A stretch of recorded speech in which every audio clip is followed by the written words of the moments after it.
네, 여러분 안녕하십니까? Try Everything 2022 행사에 오신 여러분들 한 분 한 분 모두 환영합니다. 자, 여러분들께 먼저 인사드릴게요. 저는 MBN에서 주말 저녁 뉴스센터 진행을 맡고 있습니다. 아나운서 정아영입니다. 반갑습니다. 네, 모두 어서 오십시오. 자, 오늘 행사와 같은 경우에는 매일경제와 서울시가 공동으로 주최하는 행사입니다. 이 국내 스타트업 생태계 발전을 함께 논의해 보고자 이 자리를 마련을 했고요. 그동안 진행되어 왔던 매경의 사회적 스타트업 육성 사업 라이징 임팩트와 이 중기부의 스타트업 행사 컴업이 함께 협력을 해서 시너지를 좀 극대화를 시켜봤습니다. 오늘 이 자리에서는 사회적 스타트업 육성을 위한 멘토링을 지원하도록 할 텐데요. 특히 이번 세션과 같은 경우에는 스타트업 네 곳의 대표님들이 한 분 한 분 나오셔서 발표를 진행하실 거고요. 그리고 앞에 자리하신 이 세 분의 VC 분들께서 멘토링을 진행해 주실 예정입니다. 자, 여러분들께서도 끝까지 이 자리에 함께 해주시고 함께 격려하고 응원해 주시면 감사하겠습니다. 그럼 먼저 행사의 시작을 알려주실 인사 말씀을 듣도록 하겠습니다. 저희 매일경제의 서양원 대표님을 무대 앞으로 모실게요. 큰 박수로 환영해 주십시오.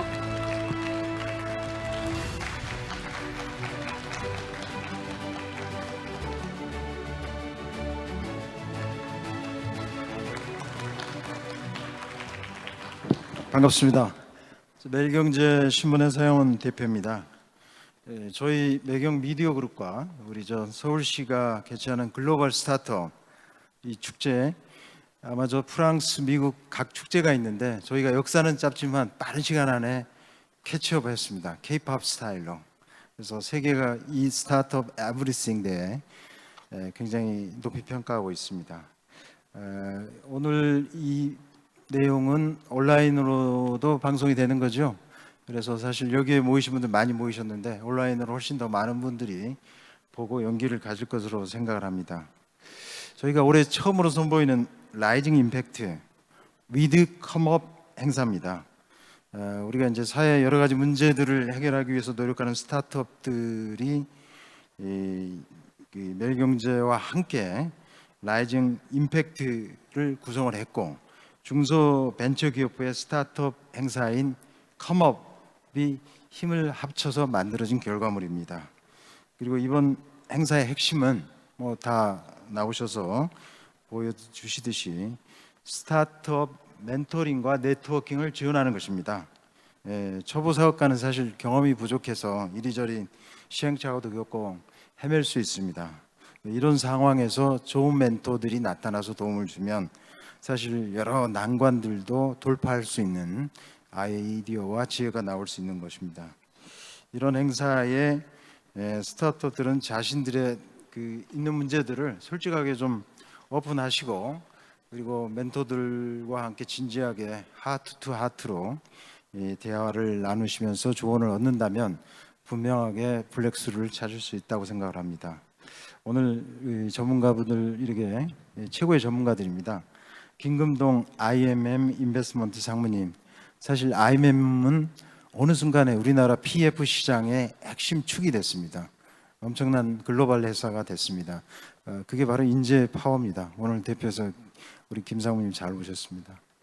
그리고 끌림 벤처스, 벌써부터 끌리네요. 여튼 원정원 우리 상무님 감사합니다. 그리고 GS 리테일의 이성화 상무님, 이렇게 이제 시간을 쪼개주셔서 기꺼이 좋은 어드바이스를 많이 부탁드립니다. 그리고 또 이번 행사를 사실 물신양문으로 많이 도와주고 계세요. 사실 더 크게 할 수 있었는데 지금 많은 일행들이 지금 대통령 순방에 따라가 있고, 오늘은 유일하게 남아서 이 행사를 지원하시는 성승호 창업진흥원 본부장님 감사합니다. 최근 잘 아시다시피 전 세계 중앙은행들이 지금 난립니다. 자이언트 스텝, 빅 스텝, 우리 원화값 1,400원 돌파, 이 보통 문제가 아닙니다. 특히 금리가 계속 하루가 다르게 올라가면서 많은 투자를 받고 그로부터 에너지를 충전받아야 되는 우리 스타트업들한테는 굉장히 큰 가뭄입니다.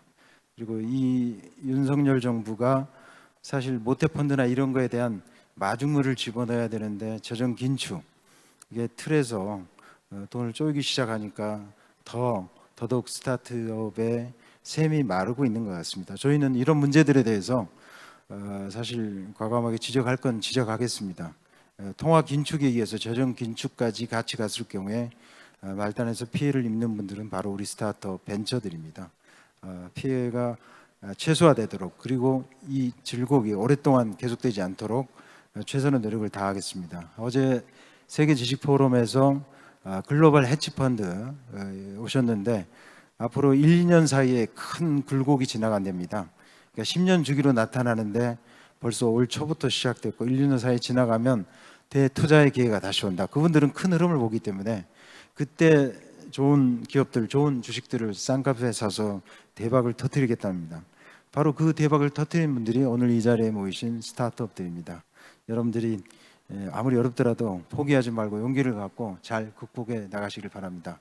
저희 매일경제도 열심히 응원드리겠습니다. 감사합니다.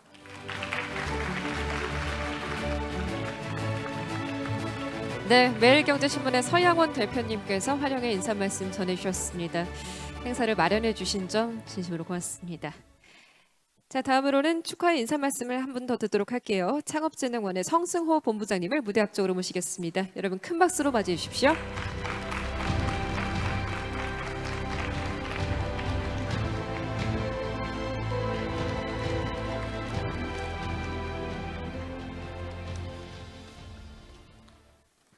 네, 안녕하십니까. 창업진흥원 성승호 본부장입니다. 요즘 날씨가 너무 쾌청하고 아침 저녁으로 가을에 시원함을 느낄 수 있어 너무 좋은 것 같습니다. 오늘 이런 가을의 문턱에서 글로벌 스타트업 행사인 트라이 에브리싱을 통해 스타트업이 성장하고 결실을 맺는 현장을 가까이 볼 수 있어 매우 기쁘게 생각합니다. 특히 라이징 임팩트 프로그램은 사회적 스타트업의 성장을 소개하는 자리로 기업의 경제활동이 곧 사회적 가치와 결합이 되어 사회 각 분야의 어려운 문제 해결에 이바지하고 있음을 알려주는 데 큰 의의가 있다고 생각합니다. 본 행사를 통해 사회적 가치 실현이 멀리 있는 것이 아닌 우리 생활 전반에 가까이 있음을 알리며 사회적 기업의 IR 발표와 주요 사례를 통해 쉽게 실천하고 또 접근할 수 있는 기회가 되었으면 합니다. 그리고 사회적 기업에 대해 생소했던 분들에게 사회적 귀감과 영감을 주고 창업에 대한 긍정적 이미지를 확대하여 창업에 도전할 수 있는 분위기 확산이 함께 이루어졌으면 하는 바람입니다. 오늘 참가하신 사회적 가치를 실천하시는 스타트업 관계자 여러분, 그리고 사회적 스타트업의 스케일업을 아낌없이 투자와 지원을 담당하고 계신 임팩트 투자자 관계자분들, 그리고 이들의 숨은 주역을 대내로 알리는 데 큰 힘이 되어주신 매일경제 관계자분들, 특히 서양원 대표님께 깊은 감사의 말씀을 드립니다. 끝으로 국내 글로벌 스타트업 행사인 트라이 에브리싱에 참여하신 모든 스타트업들이 무한한 성장과 발전을 기원드리겠습니다. 감사합니다. 네, 함께해 주신 창업진흥원의 성승호 본부장님께도 감사의 말씀 전합니다. 고맙습니다. 네, 이렇게 해서 두 분의 인사 말씀을 전해드렸고요. 오늘 이 자리에 참석해 주신 우리 VC 세 분이 계십니다. 우리 업계의 또 선배님이시자 또 좋은 방향을 알려주실 그런 분들이 계신데요. 자, 한 분 한 분 소개할 때마다 잠시 자리에서 일어나서 인사를 해주시고요. 앞에 있는 마이크를 드신 다음에 짤막하게 인사 말씀까지 함께 전해주시면 감사하겠습니다. 자, 그럼 소개하겠습니다. 먼저 IMM 인베스트먼트 김근동 상무님께서 오셨습니다. 큰 박수로 환영해 주십시오. 네, 안녕하십니까. 저는 IMM 인베스트먼트에서 벤처 투자를 하고 있는 김금동 상무입니다.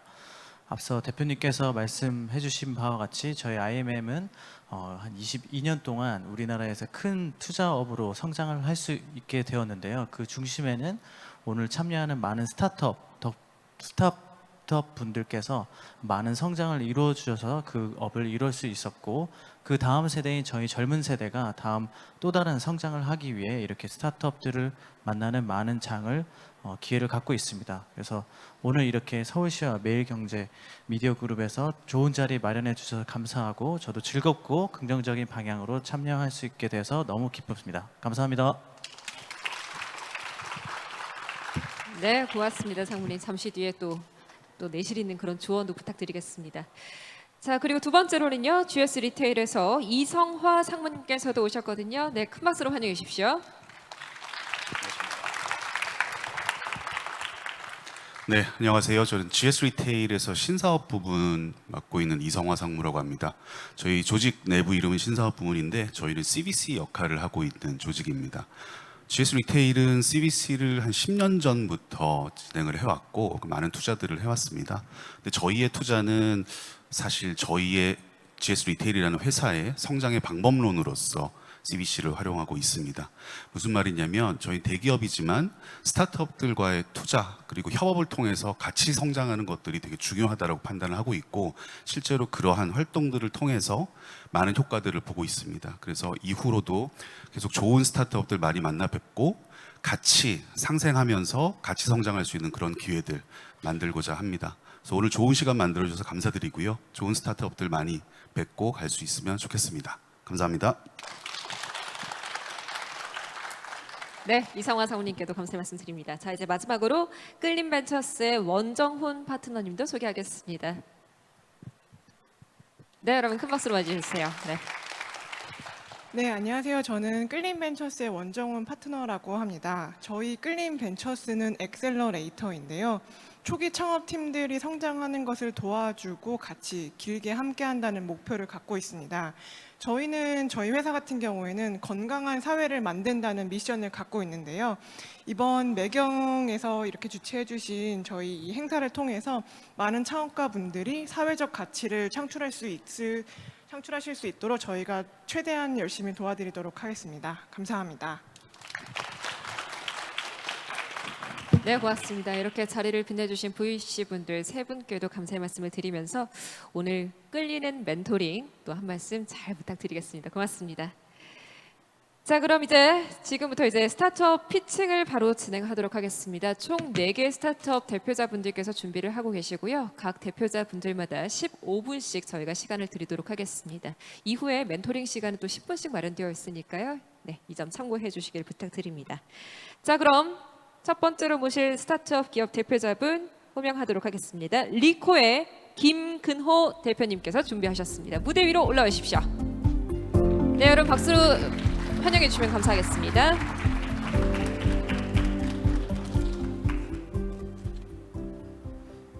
네, 안녕하세요. 자원을 연결하는 스타트업 리소스 커넥터 리코입니다. 저희는 폐기물 시장에서 스타트업을 4년 차에 접어든 신생 기업입니다. 아무래도 폐기물 시장이 좀 생소한 시장이다 보니까 우선 시장에 대해 간단히 설명드리겠습니다. 우리나라 연간 폐기물 시장은 약 25조 규모로 추산이 되고요. 이 중에서 저희가 집에서 버리거나 가로변에서 버리는 폐기물 같은 지자체에서 처리를 해주는 폐기물은 생활 폐기물이라 그래서 전체 시장의 29% 정도를 차지하고 있습니다. 그리고 저희가 조금 더 집중하는 민간 기업이나 민간 소비자가 버리는 폐기물을 수거하는 사업장 폐기물 시장은 B2B의 영역으로서 전체 시장의 71%를 차지하고 있습니다. 저희는 현재 그 사업장 폐기물 시장 내에서 또 사업장 일반이라는 일반 공장이나 빌딩 그런 곳에서 배출되는 폐기물들을 처리하는 시장에서 사업을 확장해 나가고 있습니다. 폐기물 시장을 꾸준히 지켜보면은 항상 정부나 개인들이 폐기물을 줄이기 위한 많은 노력을 기울이지만 이 서비스의 발전 또 유통 방식의 변화로 인해서 이 폐기물 시장은 지속적으로 좀 커갈 수밖에 없는 구조를 현재 가져가고 있습니다. 가장 큰 녹인 중에 하나는 1인 가구의 비중이 증가하면서 인당 배출되는 폐기물이 늘어나고 있고 이제 신선식품들, 배달식품들 모두 다 배달 유통이라는 망을 이용해서 소비가 되면서 자연스럽게 폐기물이 늘어나고 있습니다. 그리고 이제 집에서 해먹는 음식조차도 사실은 HMR이나 밀키트 산업들이 성장을 하면서 중간 가공, 유통 과정을 거치게 되고 거기서 배출되는 폐기물이 필연적으로 늘어나고 있습니다. 유통 물류가 성장하는 만큼 폐기물도 비례해서 성장할 수밖에 없는 구조고요. 국내 택배 증가량, 배달 시장의 증가량, 또 재활용 그런 것과 연계해서 재활용 폐기물이 배출량이라든지 또 1인당 하루 평균 폐기물 배출량이 꾸준히 상승하고 있고 특히나 인당 배출량은 지난 수년간 12% 속도로 빠른 속도로 상승하고 있는 시장입니다. 그 결과 전체 폐기물 시장에서의 볼륨도 커지고 있고요. 사업장 폐기물도 연평균 5%의 속도로 성장을 하고 있고 생활 폐기물도 3% 속도로 꾸준히 성장을 이어가고 있는 시장 중에 하나입니다. 시장이 성장하면서 또 커지면서 필연적으로 저희는 폐기물의 문제를 직면하게 됩니다. 2019년에 전국에서 전수조사한 불법 방치 폐기물의 결과로 총 120만 톤의 폐기물들이 적발되었고요. 저희가 이 폐기물 시장에서 왜 이런 불법 폐기물들이 발생하는지를 조금 들여다보면은 사실 폐기물을 배출하고 버리는 이제 사업자들 입장에서는 조금 더 저렴하게 싸게 버리는 곳을 찾게 됩니다. 그럼 보통 그 사업자들에게 이 폐기물을 받아서 처리장으로 전달하는 역할을 하는 구간이 폐기물 물류입니다. 폐기물을 운반하는 사업자들은 더 저렴하게 폐기물을 받고 또 중간에 제대로 된 처리장으로 전달을 하는 것이 아니라 불법 장소나 아니면 창고 등을 임대해서 폐기물을 적재하고 사라지고 결국에는 폐기물을 배출하는 배출처에서의 어떤 비용 절감이 또 운반하는 업체들의 불법적인 비용 취득이 사회적 비용으로 전가되고 있는 모습입니다. 하지만 이런 시장 안에서 조금 더 개선되는 사회와 소비자 눈높이에 맞는 차별화된 서비스나 업체가 자발적으로 나오기가 참 쉽지 않은 시장입니다. 일단 폐기물 수거 운반 시장 자체가 상당히 영세하고 파편화되어 있고요. 우리나라 통계에 의하면 전국에 약 7,000개 이상의 수지 운반 업체가 존재하고 지역 단위로 또 폐기물 종류 단위로 매우 파편화된 모습을 볼 수 있습니다. 그리고 기본적으로 산업 자체에 대한 인식도 3D업이란 특징이 있기 때문에 열악하고 노후한 근로 환경이 있습니다. 그리고 현재 폐기물 물류와 폐기물 관련된 빌링 이런 대부분의 활동들이 모두 수기로 이루어지는 경우가 대다수입니다. 그러다 보니까 어떤 정보의 관리라든지 소통이 전혀 이루어지지 않고 있는 것이 현재 현황이고요. 하지만 이 폐기물 시장도 이제 빠르게 발전을 해나가고 발전을 해야 되는 상황에 직면했습니다. 일단 소비자들의 인식이 빠르게 변하고 있습니다. 이 기후 변화라든지 친환경 소비 또 MZ 세대들의 새로운 가치관에 의해서 더 잘 버리고 재활용하고 또 적게 소비하는 모습들이 보여지고 있고요. 특히 기업 입장에서도 ESG는 빼놓을 수 없는 전략의 한 축이 되었고 그 중에서도 환경은 이와 밀접한 관계를 가지고 있습니다. 또 정부 차원에서도 과거의 폐기물의 규제를 한층 더 끌어올려서 불법 처리를 하는 업체만을 처벌하는 게 아니라 이제는 거기에 위탁을 하는 폐기물을 배출하는 기업들, 즉 버릴 때 잘 버리라는 취지의 법안을 시행을 했습니다. 그래서 2020년부터 불법 처리를 한 것이 발견이 되면 처리를 한 행위 당사자뿐만 아니라 거기에 위탁을 맡긴 기업까지도 처벌하도록 법이 강화되고 있고 그러다 보니까 더 나은 투명한 또 믿을 수 있는 서비스를 자연스럽게 찾아가고 있는 환경이 되었습니다. 저희는 그런 변해가는 환경 속에서 국내 유일의 스마트 폐자원 관리 기업이라는 생각을 하고 있고요. 저희가 폐기물이 아니라 폐자원이라고 표현을 하는 이유는 실제 버려지는 폐기물들이 상당수가 여러분들이 생각하는 것 이상의 재활용이랑 또 자원화 과정을 거쳐서 사회로 환원되고 또 회수될 수 있는 부분이 있습니다. 그래서 저희는 양질의 폐기물을 잘 회수해서 데이터 관리를 하고 좋은 재활용처에 연결하고 결국 그걸 통해서 자원의 순환을 이루는 스타트업으로서 저희의 가치를 가져가고 있습니다. 저희가 잠깐 생각을 해보면 여기 있는 모든 분들이 매일 쉬지 않고 이용하는 서비스가 있습니다. 그 물류 서비스는 바로 폐기물 수거 서비스인데요. 오늘도 아마 많은 쓰레기를 버리셨을 거고 누군가는 그거를 치워서 처리장으로 전달을 했을 겁니다. 하지만 떠올려 보면 폐기물을 수거하는 서비스 또는 폐기물을 잘 서비스하는 회사 이름이 떠오르는 게 아마 없으실 겁니다. 저희는 이 시장에서도 좀 신뢰할 만하고 고객과 소통할 수 있는 서비스 브랜드가 필요하다고 생각을 했고 국내의 대표적인 폐기물 서비스 브랜드를 만드는 것이 저희의 1차적인 목표입니다. 저희는 2018년 설립된 법인이고요. 2019년에 실제 차량 2대랑 기사님 2분과 함께 제가 음식물 폐기물 수거를 직접 1년 동안 수행을 했습니다. 하면서 이 시장에 어떤 부분에 문제가 있고 어떤 것들이 필요한지에 대한 많은 고민을 했고요. 그걸 바탕으로 2020년 업박스라는 저희 자체 브랜드를 이용한 서비스를 론칭을 했습니다.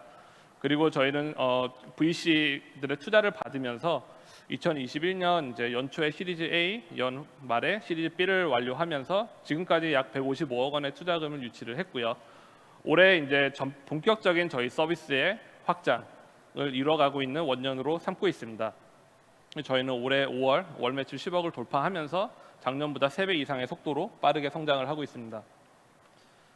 결국 이 서비스를 만들어가는 구성원들이 모든 스타트업의 핵심인데요. 저희는 평균 연령 30대 초반으로 어떻게 보면 폐기물을 주제로 하고 있는 어떤 회사보다 젊은 인력들이 이 폐기물 문제를 해결하기 위해 모였다고 말씀드릴 수 있습니다. 그리고 저희가 결국 이 시장에서 포커스하고 있는 문제는 물류와 IT입니다. 데이터에 대한 관리 그리고 효율적인 물류화를 집중하다 보니까 저희의 구성원들 대부분이 물류와 IT 데이터 플랫폼 백그라운드를 가지고 합류를 해서 서비스를 만들어가고 있습니다. 그래서 저희 서비스 업박스에 대해 조금 더 설명을 드리겠습니다. 저희 업박스라는 서비스는 고객에게 3단계의 서비스로 제공이 됩니다. 우선 컨설팅, 그리고 로지스틱스, 클라우드입니다. 각각의 서비스를 조금 더 자세히 설명을 드리겠습니다.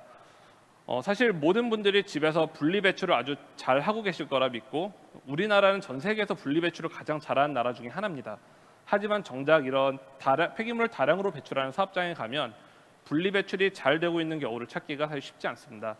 실제 저희가 관리하고 있던 고객들의 이제 과거의 모습이고 저렇게 이제 혼합 배출되는 폐기물들은 결국 소각장으로 전달이 돼서 모두 소각되고 탄소 배출의 원인이 되면서 고객 입장에서는 가장 비싼 처리 비용을 내고 처리하게 됩니다. 저희는 이 고객 사업장에서도 왜 좀 더 잘 배출을 하고 그 각각의 폐기물들을 잘 연결하지 않을까 해서 시작을 했고요. 저희는 직접 고객들한테 분리 배출을 하기 위한 환경을 조성해드리고 필요에 따라선 직접 가이드를 하고 오퍼레이션을 도와드립니다. 그러면서 비싸게 버려지는 폐기물들을 가치 있는 자원 단위로 분리를 하고 각각의 밸류체인에 맞는 재활용 업체에 전달을 함으로써 고객의 비용을 줄이고 환경의 탄소 배출을 저감하고 있습니다. 결국 이 시장의 핵심은 신뢰할 수 있는 물류인데요. 저희는 그래서 이 모든 물류를 직영으로 현재 운영을 하고 있습니다. 약 60대의 폐기물 수거 차량을 가지고 관련 허가를 직접 취득해서 폐기물의 배출 시점부터 측정, 운반, 그리고 사후의 CS 관리까지도 모든 걸 인하우스로 제공하면서 폐기물 시장에 정말 서비스다운 서비스를 만들어가고 있습니다. 결국 이 모든 것들은 데이터로 종결이 되는 것 같습니다. 저희가 로켓 배송을 물건을 받을 때도 어떤 제품이 언제 도착하고 어떤 기사님이 가져오셨고 그래서 얼마의 비용이다라는 것을 실시간으로 확인할 수 있습니다.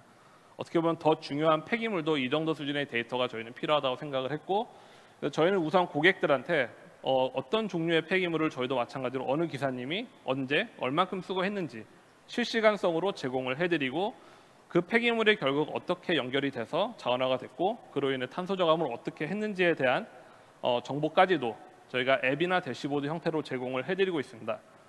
그리고 결국 이 일을 수행하는 기사님들이 저희의 어떤 수준에 맞는 서비스를 제공하는데 허들이 없어야 돼서 저희는 저희 모든 드라이버분들에게 A부터 Z까지 오퍼레이션을 관리하는 솔루션을 제공함으로써 더 효율적인 물류 운영을 하고 있고요. 또 하나 재밌는 거는 25전화되는 시장에서 쓸만한 관리 툴이 없습니다. ERP, CRM, FMS 이 폐기물 시장에 특화된 솔루션이 없다 보니까 저희가 직접 그걸 만들어가면서 현재 물류 효율화와 데이터 관리를 해나가고 있고 그래서 저희는 모든 것들을 중앙관제를 통해서 이 시장에 가장 효율적이고 신뢰할 수 있는 서비스를 만들어가고 있습니다. 이처럼 저희는 폐기물 시장에서 폐기물이 배출되는 시점에서의 컨설팅, 연결하는 로지스틱, 그리고 사후의 데이터 관리까지 올인원 서비스를 제공을 함으로써 가장 차별화된 업박스라는 서비스 브랜드로서 폐기물 서비스를 기업 고객들에게 제공하고 있습니다. 저희 서비스를 바탕으로 현재 저희는 약 2,000개의 사업장에 이제 저희 업박스 서비스를 제공을 하고 있고요. 저희가 수거하는 폐기물은 음식물에서부터 플라스틱, 재활용 폐기물까지 다양한 범위의 폐기물을 올인원으로 서비스를 제공을 하고 있습니다. 저희의 이런 서비스를 바탕으로 2001년 업박스를 런칭한 시점부터 지금까지 쭉 월 평균 12% 이상의 속도로 꾸준히 성장을 해나가고 있고요. 저희가 7월 기준으로 월 매출 11.5억 원 도달을 했고 저희의 고객의 가장 큰 특징은 서브스크립션 고객이라는 겁니다. 폐기물을 사업을 운영해서 한 번 버리면은 한 번 버리는 고객은 없습니다. 운영하면서 지속적으로 나오는 게 폐기물이고 저희는 항상 장기 계약을 통해서 꾸준히 고객과 매출을 쌓아가는 구조로 성장을 하고 있습니다. 결국 저희 고객들에게 전달되는 가치는 크게 3가지로 요약을 할 수 있을 것 같습니다. 저희를 통해 정확하게 측정을 하고 저렴하게 버리면서 평균 15%의 비용을 절감하시고 또 관련된 여러 가지 업무들을 전체 자동화를 하면서 업무 시 효율화를 늘려서 90%의 행정 업무를 더 간편하게 도와드립니다. 그리고 결국 더 중요한 건 저희를 통해 버린 폐기물은 최대한 재활용과 자원화가 되도록 연결이 되기 때문에 기존에 버렸던 소각이나 매립 대비 상당량의 온실가스를 저감하는 것을 수치로서 지표로 확인하실 수가 있습니다. 저희 이런 경쟁력을 바탕으로 다양한 고객들이 상당히 높은 만족도를 가지고 지금까지 저희는 현재 기준으로 4만 톤 이상의 이제 탄소 저감을 한 기록을 가지고 있습니다. 네, 그래서 결국 이거는 이제 저희 업박스란 서비스를 통해 지금 얼만큼의 폐기물을 어떻게 자원화를 해서 그게 어떤 임팩트로 연결이 됐는지를 표현하는 그래프입니다. 그래서 저희는 보시는 것처럼 작년 말까지의 데이터인데요. 총 4종류의 폐기물을 수거를 해서 뭐 퇴비나 곤충 사료, 바이오 디젤, 바이오 가스, 또 소각을 통한 열회수 등을 통해서 현재 작년 말 기준으로 8,000톤 이상의 물을 절약하고 또 31만 4천 메가와트 이상의 에너지를 회수했으며 약 9,700톤 이상의 온실가스를 저감했습니다. 네, 이렇게 폐기물 시장의 새로운 서비스의 기준을 만들어가는 리코였습니다. 감사합니다. 네, 첫 번째로 발표를 해주신 리코였습니다. 최근에 이제 폐기물이 굉장히 늘어나면서 이게 사회적 문제로 대두가 되는데 이를 좀 포인트로 잡아서 해결점을 좀 제시를 하면서 또 그런 사업까지 진행을 하고 계십니다. 자, 우리 VC 분들께서는 어떻게 들으셨는지 이제 한 말씀씩 좀 멘토링을 좀 들어볼까 하는데요. 먼저 마이크를 누가 잡아주실까요? 좀 고민에 좀 사로잡힌 그런 모습이신데 우리 김금동 이사님께서 먼저 해주시겠습니까? 네. 잘 들었습니다. 네. 사실 그 폐기물 시장이 디지털 트랜스포메이션이 많이 되지 않은 시장인 점 저희도 많이 공감하고 있고 저희 IMM에서는 저희 인프라 팀에서 그 폐기물 파이프라인 중에 소각 업체에 투자한 사례가 있습니다. 그래서 제가 커멘트는 이제 근본에 이제 그렇게 됐다는 거 한 가지와 질문이 하나 또 있는데 이제 과연 실질적으로 저희가 이제 소각 업체를 투자하면서 느낀 바로는 거기 참여하는 업체의 참가자들이 굉장히 여기 말씀한 그 노후화해서 꽤 연령대가 있어서 이 디지털 트랜스포메이션에 적응하기 쉽지 않고 생각보다 그 시장의 페네트레이션이 그렇게 높지는 않다는 것을 좀 느꼈어요. 그래서 저희도 그 부분을 인지를 하고 있어서 타겟책도 있는 것 같은데 그 타겟책도 한번 같이 알려주시면 감사하겠습니다. 네.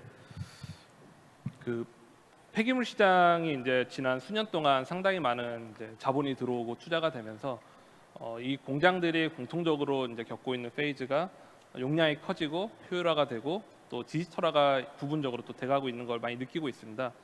그러면서 이제 또 반면에 폐기물 시장에서 과거에는 버리는 곳이 이제 항상 버릴 곳을 찾는 게 어려움이 있었고 또 처리하는 입장에서는 앉아 있어도 상당히 많은 이제 그 폐기물에 과수급되는 그런 상황들이 지난 오랜 기간 전에는 이루어졌지만 지난 수년 동안에는 이런 양상이 조금 바뀌고 있는 것들을 좀 보고 있고요. 시장에서의 어떤 폐기물 처리하는 캐파가 이제 부분적이긴 하지만 늘어나는 시장이 생기면서 공장들의 유틸이 예전 같지 않아지고 그러다 보면 그런 뒷단에 있는 처리장들도 앞에서 더 나은 물류 제품과 피드스탁을 받으면서 또 운영 효율화를 할 니즈들이 생기는 것을 좀 많이 보는 것 같습니다. 그래서 결국에는 그런 공장들의 입장에서도 더 나은 폐기물, 또 좋은 폐기물, 또 합법적인 폐기물을 받고자 하는 니즈가 있기 때문에 그들에게 또 그런 서비스를 제공해 줄 수 있는 앞에서의 피드스탁 프로바이더가 좀 필요한 것 같고 피드스탁 프로바이더가 그런 서비스를 제공하기 위해서는 결국 이 웨이스트 스트림에 대한 전반적인 데이터화가 돼야 된다고 생각을 합니다. 그래서 공장에서도 이게 제일 앞단에서 어디서부터 와서 어떤 밸류체인을 통해서 왔는지 또 운반하는 업체들도 정확하게 이 공장에 가서 이게 어떻게 자원화가 됐는지에 대한 데이터들이 서로 쌍방 소통이 돼야 이상적인 이 에코시스템이 만들어진다고 생각을 하고 결국에는 이게 그런 시장적인 니즈에 의해서 어느 한쪽에서 이 디지털화에 대한 걸 주도를 해나가면 또 뒤에서 이제 같이 연계되어 있는 밸류체인은 어느 정도 같이 따라갈 수 있는 부분이 있지 않을까 이렇게 생각을 하고 있고 저희도 직접 이제 현재 20개 넘는 공장들과 파트너십을 통해서 처리를 하고 있는데 저희의 이제 다음 버전에는 공장들을 위한 솔루션이 또 준비를 하고 있습니다. 그 공장에서도 더 디지털 기반의 운영과 또 데이터 스트림의 연결 이런 관점에서 이렇게 단계적으로 좀 만들어 나가는 모습이 가능하지 않을까 저는 그렇게 생각을 하고 있습니다. 네, 이어서 상무님, 말씀해 주시면 감사하겠습니다. 네, 발표 잘 들었습니다. 감사합니다. 되게 그 성장 그래프가 상당히 인상적이네요. 일단 B2B 비즈니스를 하시면서 B2B 비즈니스의 핵심들을 잘 깨고 계시는 것 같아요. 그러니까 B2B 특히 기업들은 사실 문제가 동일하지 않습니다. 그래서 어떤 문제를 어떻게 풀어야 될지에 대한 정의, 과정부터 함께 해주시는 것이 되게 좋은 것 같고요.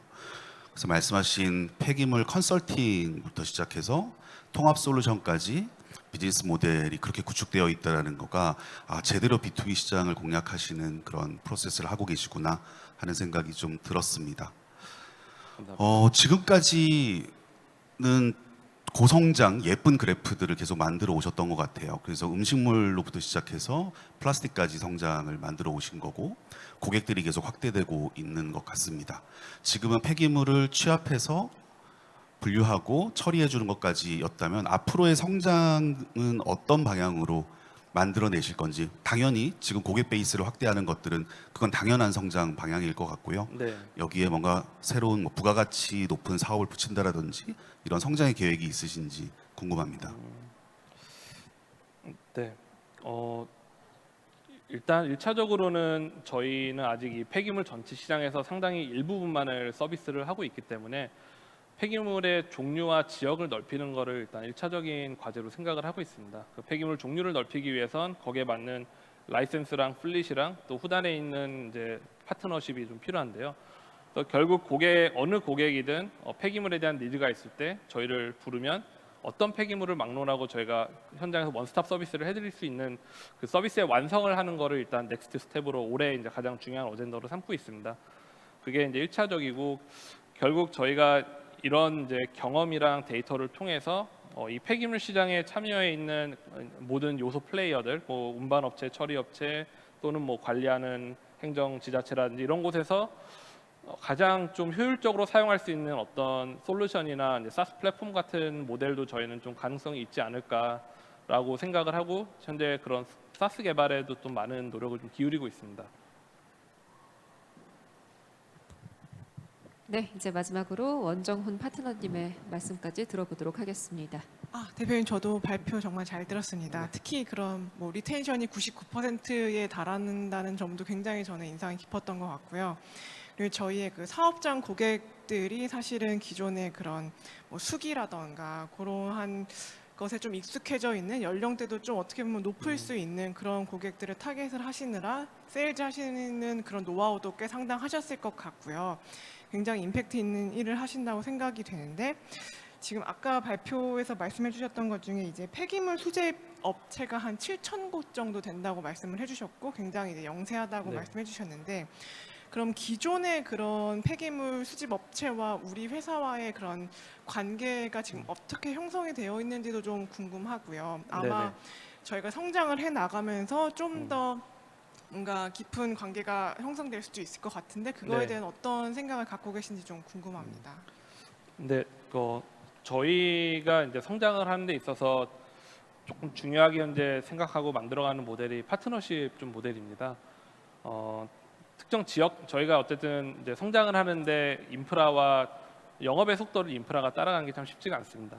그러다 보니까 저희도 빠르게 인프라를 확장해야 될 니즈가 있고 그러기 위해서 저희가 매번 캐펙스 헤비하게 차를 사고 기사님을 뽑는 거는 좀 한계가 있다고 생각을 하고 있고요. 그래서 저희는 각 지역에 있는 이제 사업자들 중에서 저희와 같이 좀 뜻을 같이 하고 저희 플랫폼에 같이 올라타고 싶어 하시는 사업주분들이 계십니다. 그분들한테 저희가 파트너십 프로그램을 만들어서 각 지역에 이제 저희가 지역을 할당하고 거기서의 폐기물 종류나 이런 것들을 서로 어레인지를 해서 저희 고객의 오퍼레이션을 그 현장에 있는 이제 사업주분들이 같이 할 수 있는 모델을 올해 초부터 이제 시작을 하고 있고 점점 더 좀 키워나가고 있는 상황입니다. 그래서 그분들은 당연히 이제 간단히 생각해 볼 때 과거에는 사업주 한 분이 사장님이 뭐 CS도 하고 영업도 하고 뭐 운영도 하고 뭐 모든 거를 도맡아 했다면 저희가 이제 그런 백오피스를 다 떠안아드리고 사장님은 이제 오퍼레이션에 좀 집중하시고 저희는 고객을 또 거기다 넣어드리고 또 이제 서로의 어떤 합리적인 그 비용 구조를 가지고 좀 같이 성장할 수 있는 모델을 만들어서 이제 그걸로도 좀 빠르게 그쪽에서도 성장을 좀 해나가고 있습니다. 네, 어떻게 네. 네, 답변을 잘 얻으셨습니까? 네. 첫 번째 발표하시느라 좀 수고도 많으셨고 긴장도 많이 하셨을 텐데 여러분 수고하셨다고 큰 박수로 좀 응원해 주시고 부탁드리겠습니다. 감사합니다. 네, 우리 리코의 김근호 대표님 앞으로 승승장구하시기를 기원합니다. 네, 자리해 주시고요. 자, 이렇게 해서 첫 번째 대표님을 만나봤고요. 이제 두 번째 순서로 바로 넘어가 보도록 하겠습니다. 이번에는 콥틱의 박형진 대표님께서 준비하셨거든요. 대표님 무대 위로 오실게요. 큰 박수로 환영해 주십시오. 안녕하십니까. 주식회사 콥틱의 코파운더이자 대표이사 박형진입니다. 저희는 브리즘이라는 브랜드로 퍼스널 아이웨어 브랜드를 운영을 하고 있습니다. IT 기술을 이용을 해서 지금까지 무엇보다도 좀 보수적이었고 소비자 친화적이지 않았던 안경이 만들어지는 방식과 유통되는 방식, 그리고 고객들이 구매하는 방식, 그리고 착용하는 경험까지 모두를 혁신하고 있는 기업으로 이해해 주시면 되겠습니다.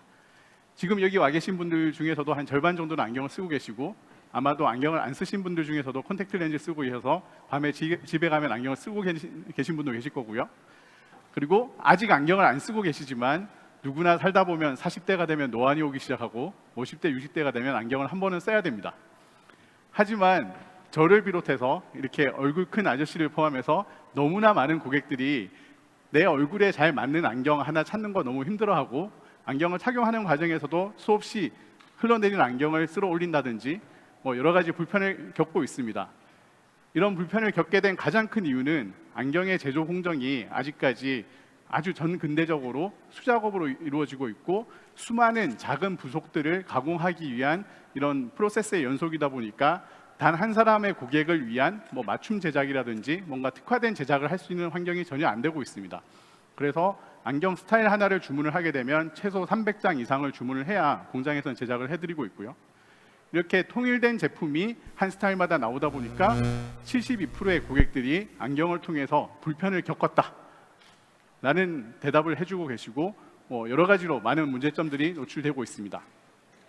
안경 자체의 제품의 문제도 있지만 안경을 구매하는 경험도 문제가 참 많습니다. 21세기 대한민국에서 아직까지 흥정을 해야지만 살 수 있는 몇 안 되는 상품 중에 하나이고, 제가 안경 사업을 한다고 스스로를 소개를 하면 너무나 많은 분들이 정말 많이 남는다던데 돈 많이 버시겠네요 라고 덕담 아닌 덕담을 건네십니다.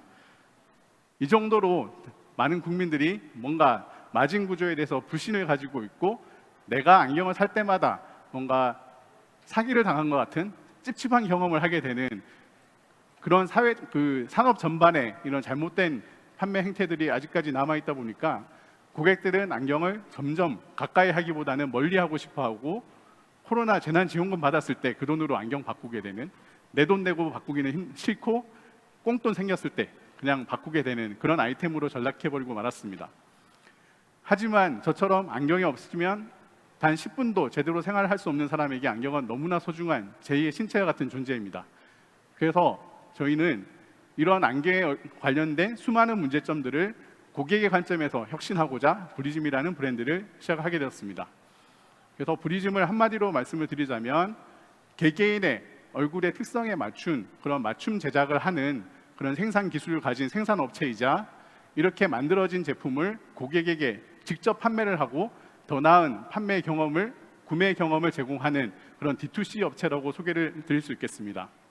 저희 매장에 아직 안 와보신 분들이 많으시기 때문에 저희 매장을 방문하셨을 때 어떤 경험을 하시게 되는지를 간략하게 설명을 드리겠습니다. 우선 3D 스캐너로 얼굴을 스캔을 합니다. 이 스캔을 통해서 저희는 1200개의 데이터 포인트를 습득을 해서 그걸 가지고서 18가지 지표로 얼굴을 분석을 합니다. 이 분석 데이터를 기반으로 22,000명의 기존 고객과의 얼굴을 비교를 해서 나와 가장 비슷한 고객들이 가장 많이 구매하신 제품을 스타일별로 추천을 해드리고, 그 추천받은 제품을 가상 시착을 통해서 편하게 써보실 수도 있고, 샘플을 직접 써보고서 선택을 하실 수도 있습니다.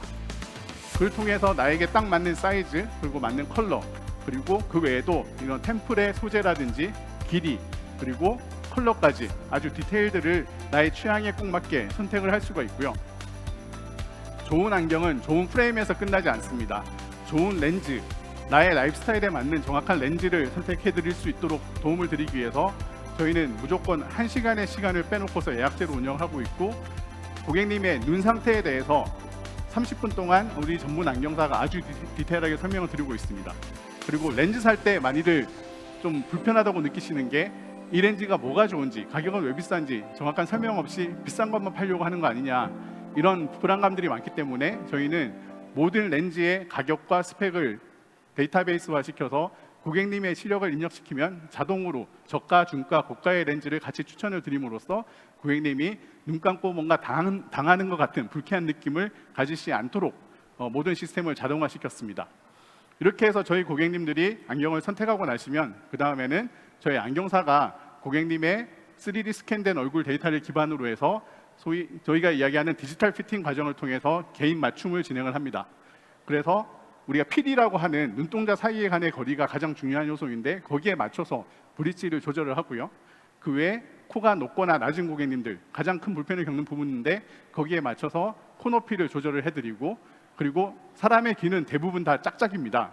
똑같은 높이에 똑같은 위치에 있는 경우가 극히 드물기 때문에 거기에 맞춰서 길이와 각도를 다 조절함으로써 편안한 착용감을 드리고 썼을 때 더 아름다워 보이는 안경, 그리고 무엇보다도 중요한 것은 렌즈가 정확히 눈동자로부터 12mm 위치에 위치를 하면서 나의 광학적 중심점에 포커스가 됨으로써 이 내가 착용한 렌즈가 제대로 된 성능을 발휘할 수 있도록 정확한 위치를 잡아드리는 역할인 안경의 본질을 그렇게 구현해 드리고 있습니다.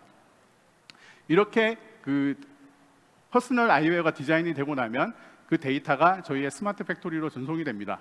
저희는 지금 2곳의 공장을 운영을 하고 있고 그 중에 한 곳은 3D 프린팅을 통해서 플라스틱 뿔테를 만드는 공장이고요. 또 하나는 레이저 커팅을 통해서 티타늄 안경을 만드는 공장입니다. 저희 3D 프린팅 공장에서 제조되는 과정을 잠깐 보여드리겠습니다.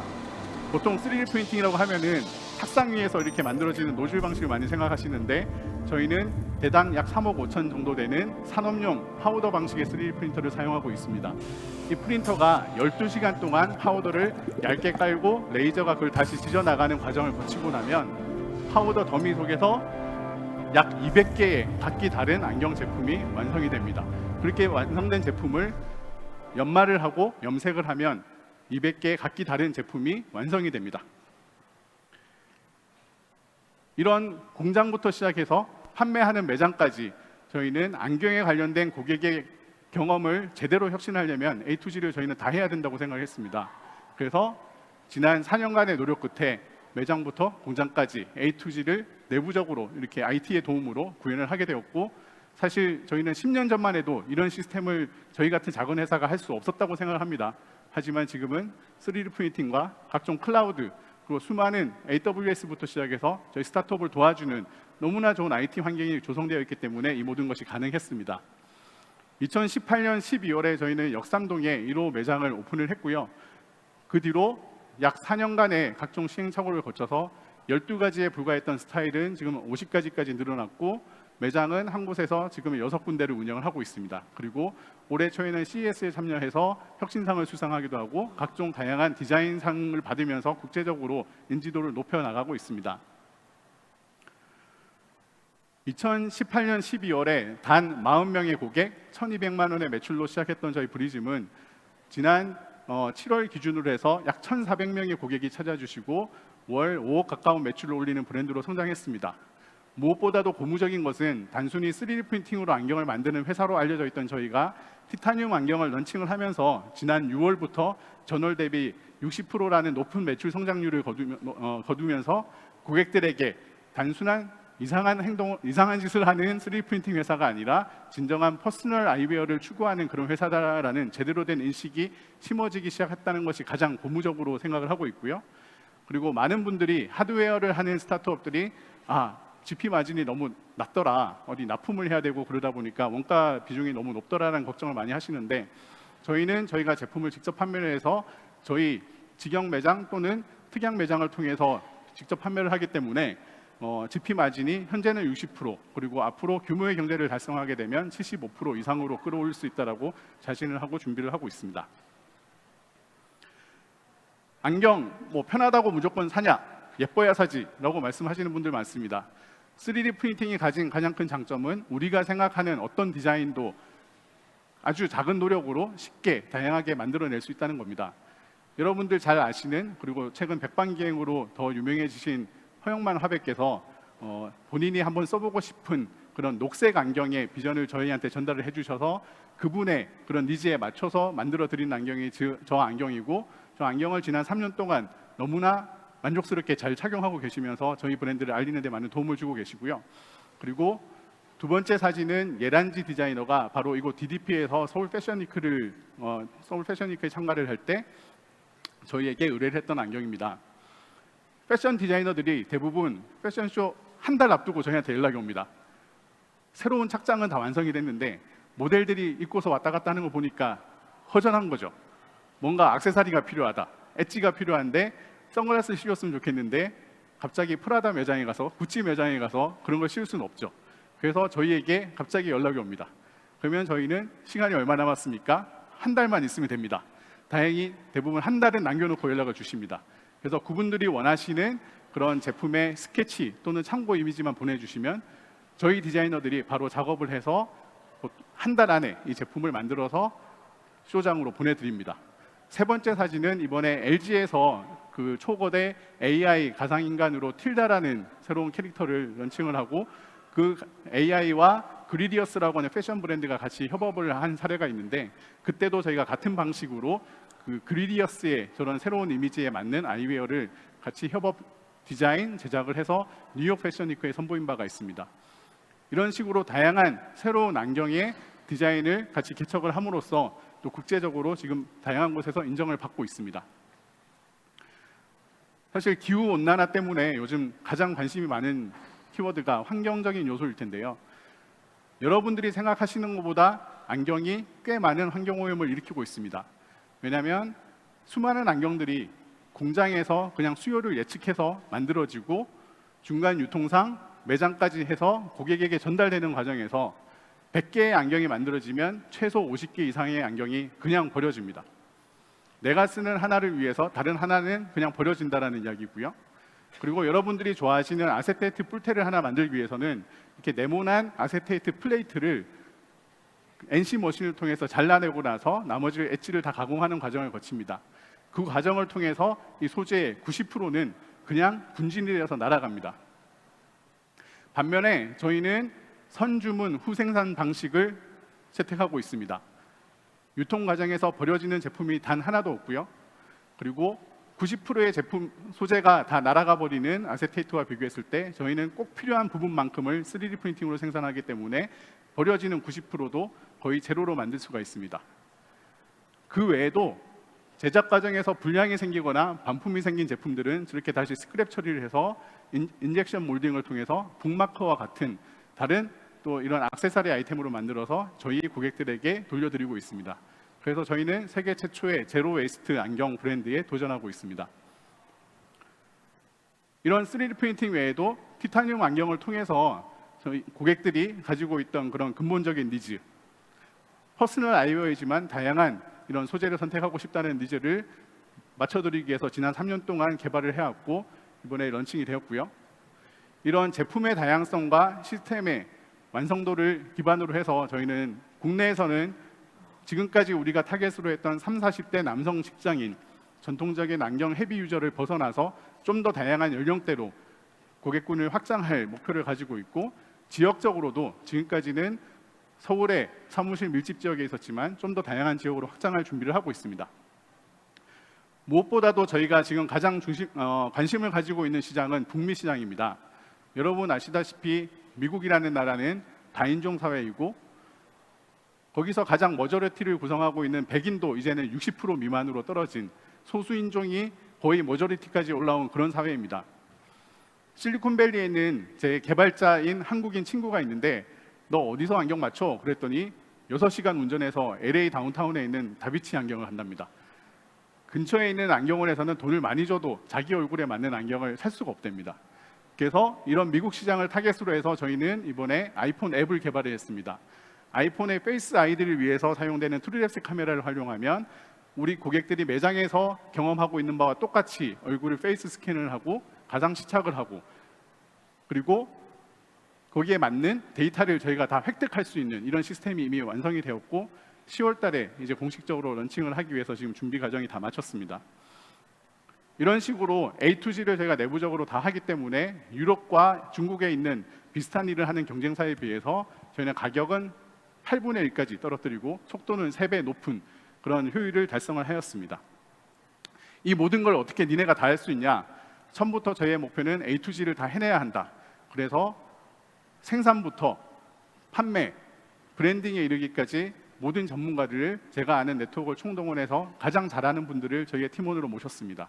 그래서 우리나라에서 안경을 가장 잘하는 25년 차 안경 장인부터 3D 프린팅과 빅데이터의 전문가인 저희 공동 창업자 공동 대표님, 그리고 저는 마케팅을 했고 알로라는 브랜드를 창업해서 2006년도부터 안경을 시장을 혁신하기 위해서 수많은 시행착오를 겪었던 사람이고, 그때 같이 일했던 우리 브랜딩 디렉터도 지금 같이 일을 하면서 안경 시장을 계속 소비자 관점에서 혁신하기 위해서 노력하고 있습니다. 이를 위해서 지금까지 많은 기관 투자자분들이 저희에게 많은 도움을 주셨고요. 이를 통해서 저희는 안경을 하나 더 팔기 위해서 만든 회사가 아니라 안경을 통해서 고객의 삶의 질이 진정으로 높아지고 안경이 좀 더 편하게 즐길 수 있는 그런 물건이 될 수 있는 곳에 최전선에 있는 믿음직한 브랜드로, 그리고 글로벌 브랜드로 성장하는 것이 저희의 목표입니다. 앞으로도 많은 관심 부탁드리겠습니다. 감사합니다. 네, 박형진 대표님의 말씀 잘 들었습니다. 저도 사실 안경을 맞추러 가야 되는데 이게 집집마다 다니면서 다 볼 수도 없는 상황이고요. 그래서 네. 좀 엄두가 안 나서 망설이고 있던 상황이었거든요. 그래서 네. 박형진 대표님의 말씀을 좀 잘 듣고 좀 귀담아 들었습니다. 끝나고 저도 명함 꼭 드리겠습니다. 네. 네, 이따가 예, 좀 하나만 주시면 제가 꼭 찾아뵙도록 할게요. 네, 저도 감사합니다. 안경 꼭 맞춰야 되거든요. 예. 아무튼 혹시 우리 VC 세 분께서 이 내용에 대해서 어떻게 들으셨는지 궁금한데, 네, 우리 이성화 상무님께서 네, 먼저 마이크를 들어주셨습니다. 네, 발표 잘 들었습니다. 일단 맞춤형이라는 것과 그리고 다 쓴 안경의 재활용, 제로 웨이스트 두 가지 되게 중요한 문제들을 푸시는 게 대단하다고 생각을 하고요. 감사합니다. 사실 저는 발표 들으면서 저희가 중동에 투자한 그 안경 이커머스 회사가 있었어요. 네. 아이와라고 하는 회사인데 이 친구들이 여기랑 같이 협업을 연결해드리면 되게 좋겠다 이런 생각이 들었습니다. 일단 그 중동 시장을 보니까 한 명 그러니까 여자분들 같은 경우에 이렇게 온몸을 가리는 경우들이 많지 않습니까? 네. 그러다 보니 안경이 되게 패션 아이템이에요. 그리고 햇살이 뜨겁고 그렇다 보니 선글라스를 인당 평균 13개씩 가지고 있답니다. 그래서 되게 시장 자체가 작을 수는 있지만 소비력이 상당히 크고, 그리고 인당 뭐 안경 플러스 선글라스까지 하면 상당히 소비가 괜찮은 시장이었어요. 그래서 그게 하나가 있었고, 두 번째는 이 친구들도 이커머스로 시작을 했지만 이커머스만 할 때는 잘 안 되다가 오프라인 매장을 내면서 이커머스 온라인과 오프라인의 옴니 채널을 하니까 갑자기 매출이 확 올라가면서 모멘텀을 잡더라고요. 결국에 더 나은 고객 경험들을 어떻게 설계할 거냐 하는 측면에서 그런 전략들이 좀 먹혔던 것 같고, 그래서 그러한 고객 경험 차원에서 해외에 있는 그런 안경 커머스 회사들이 지금 브리즘의 이런 어떠한 형태로든 이런 솔루션들을 같이 결합시키면 되게 저희 브리즘 입장에서는 훨씬 더 고투마켓을 원활하게 할 수 있을 거고, 그 해외 사업자들은 뭔가 고객 경험들을 더 주면서 경쟁력을 가져갈 수 있지 않을까 이런 생각을 하게 됐습니다. 네. 그래서 그런 것들이 어떻게 가능할까? 아까 미국 진출에 대한 말씀도 주셨지만 네. 이게 잘 저희가 이게 솔루션 형태로 한국에서 프랜차이즈를 모집하듯이 해외에 있는 주요 거점의 안경 커머스 회사들을 프랜차이즈, 글로벌 프랜차이즈로 만들 수 있는 그런 모델을 만들고, 오퍼레이션은 저희가 한국에서 보내줘도 크게 문제가 아닐 것 같아요. 네. 왜냐하면 기본적으로 이게 객단가가 높은 제품이다 보니 해외 배송을 하더라도 배송비 정도 충분히 감내 가능할 것 같고 해서 맞습니다. 그런 모델들을 만들면 되게 좋겠다라는 생각이 들었는데, 혹시 그런 계획이나 생각들 갖고 계신지 궁금합니다. 네, 좋은 조언과 또 영감 있는 말씀 감사드리고요. 그 아까 중동 부호 말씀 주셨는데 저희도 농담삼아 이런 이야기를 합니다. 사실 3D 프린팅으로 가능한 소재는 지금 무궁무진하게 많이 있는데 안경에 적합한 탄성과 강도를 가진 소재가 별로 없다 보니까 지금 폴리아미드 소재에 국한이 되어 있는데, 사실 24K 순금도 3D 프린팅이 가능합니다. 그래서 뭔가 콜라보를 통해서 중동 부호용 순금 3D 프린팅 안경 한번 만들어 보면 좋겠다 이런 이야기를 한 적이 있었고요. 그래서 이런 안경에 대한 니즈는 제3세계로 갈수록 더 커지고 인프라는 없고 가격은 비싸기 때문에 그래서 이런 다양한 현지의 인프라를 가진 그런 플레이어들하고 협업하고 싶은 생각은 늘 가지고 있습니다. 미국 시장 같은 경우는 저희가 아까 말씀 주신 대로 어떤 플레이하고 어떻게 같이 플레이를 하느냐가 되게 중요할 텐데, 사실 저희가 가지고 있는 좀 컨선 중에 하나는 아까 보여드렸던 다른 벨기에 플레이어나 중국 플레이어가 성장을 하고 있지만 좀 어려움을 겪고 있는 부분 중에 하나가 그 서드 파티하고 협업을 했을 때 그쪽 브랜드가 이 퍼스널 아이웨어 개념에 대해서 얼마나 진심이냐, 또는 이것을 그냥 단순한 마케팅 요소로 활용을 하느냐에 따라서 우리 브랜드가 어떤 취급을 받고 얼마나 매출이 나오는지가 전적으로 결정되는 걸 많이 봐왔거든요. 예를 들어서 국내에 중국의 저 브랜드를 가지고 가서 유통을 하려고 하는 데가 있는데, 안경원인데 그 집에서는 이걸 통해서 홍보를 열심히 하는데 저희 직원을 보내서 하나 구매를 해보려고 했더니 맞춤 안경 아직 힘들고요, 이거 컴플레인 많이 나니까 이거 말고 저희가 있는 그냥 재고 옛날 거 사세요, 이런 식으로 이제 행태가 일어나서 그 서드 파티하고 협업을 할 때 진짜 진정성이 되게 중요한 부분인 것 같고, 미국 시장 같은 경우는 우리랑 좀 다른 게 그 옵토메트리스트라고 하는 검안사 제도가 있습니다. 그래서 이 검안사가 안경 그 처방을 써줘야지 안경을 구매를 할 수가 있고, 검안사 협회가 또 나름 자기들의 카르텔이 있고 그들이 직접 안경 매장을 운영하는 경우가 많아서 저희는 이 검안사들하고 같이 협업을 해서 아까 말씀드린 렌즈의 성능을 최적화시킬 수 있는 프레임으로서 검안사가 추천하는 그런 제품으로서 포지셔닝을 하고 그분들에게 뭔가 수익을 돌려드릴 수 있는 또 하나의 프랜차이즈 구조를 형성하는 것을 지금 고민하고 있고 지금 컨택을 하고 있습니다. 예. 하지만 중동은 연결해 주시면 감사하겠습니다. 예. 자, 우리 원정훈 파트너님께서도 한 말씀 전해주시겠습니까? 발표 잘 네. 들었습니다, 네, 대표님. 감사합니다. 아무래도 지금 굉장히 견고하게 성장을 해오셨는데 앞으로 더 큰 스케일업에 대한 고민을 갖고 계실 것 같아요. 그래서 아무래도 뭐 미국 진출도 고민하시는 것 같고, 제가 봤을 때는 우리 회사의 방향성과 같을지는 모르겠지만 안경이라는 게 이제 구매 주기가 워낙 좀 길다 보니까 그 부분을 저희가 좀 뭔가 어떻게 좀 타겟할 수 있는 방법이 있으시지 않을까 좀 궁금해서 여쭤보고 싶습니다. 맞습니다. 저희 제품의 가장 큰 문제가 구매 주기가 길다는 거고, 데이터에 따르면 평균 2년마다 하나씩 바꾼다고 그래요, 전 국민을 봤을 때.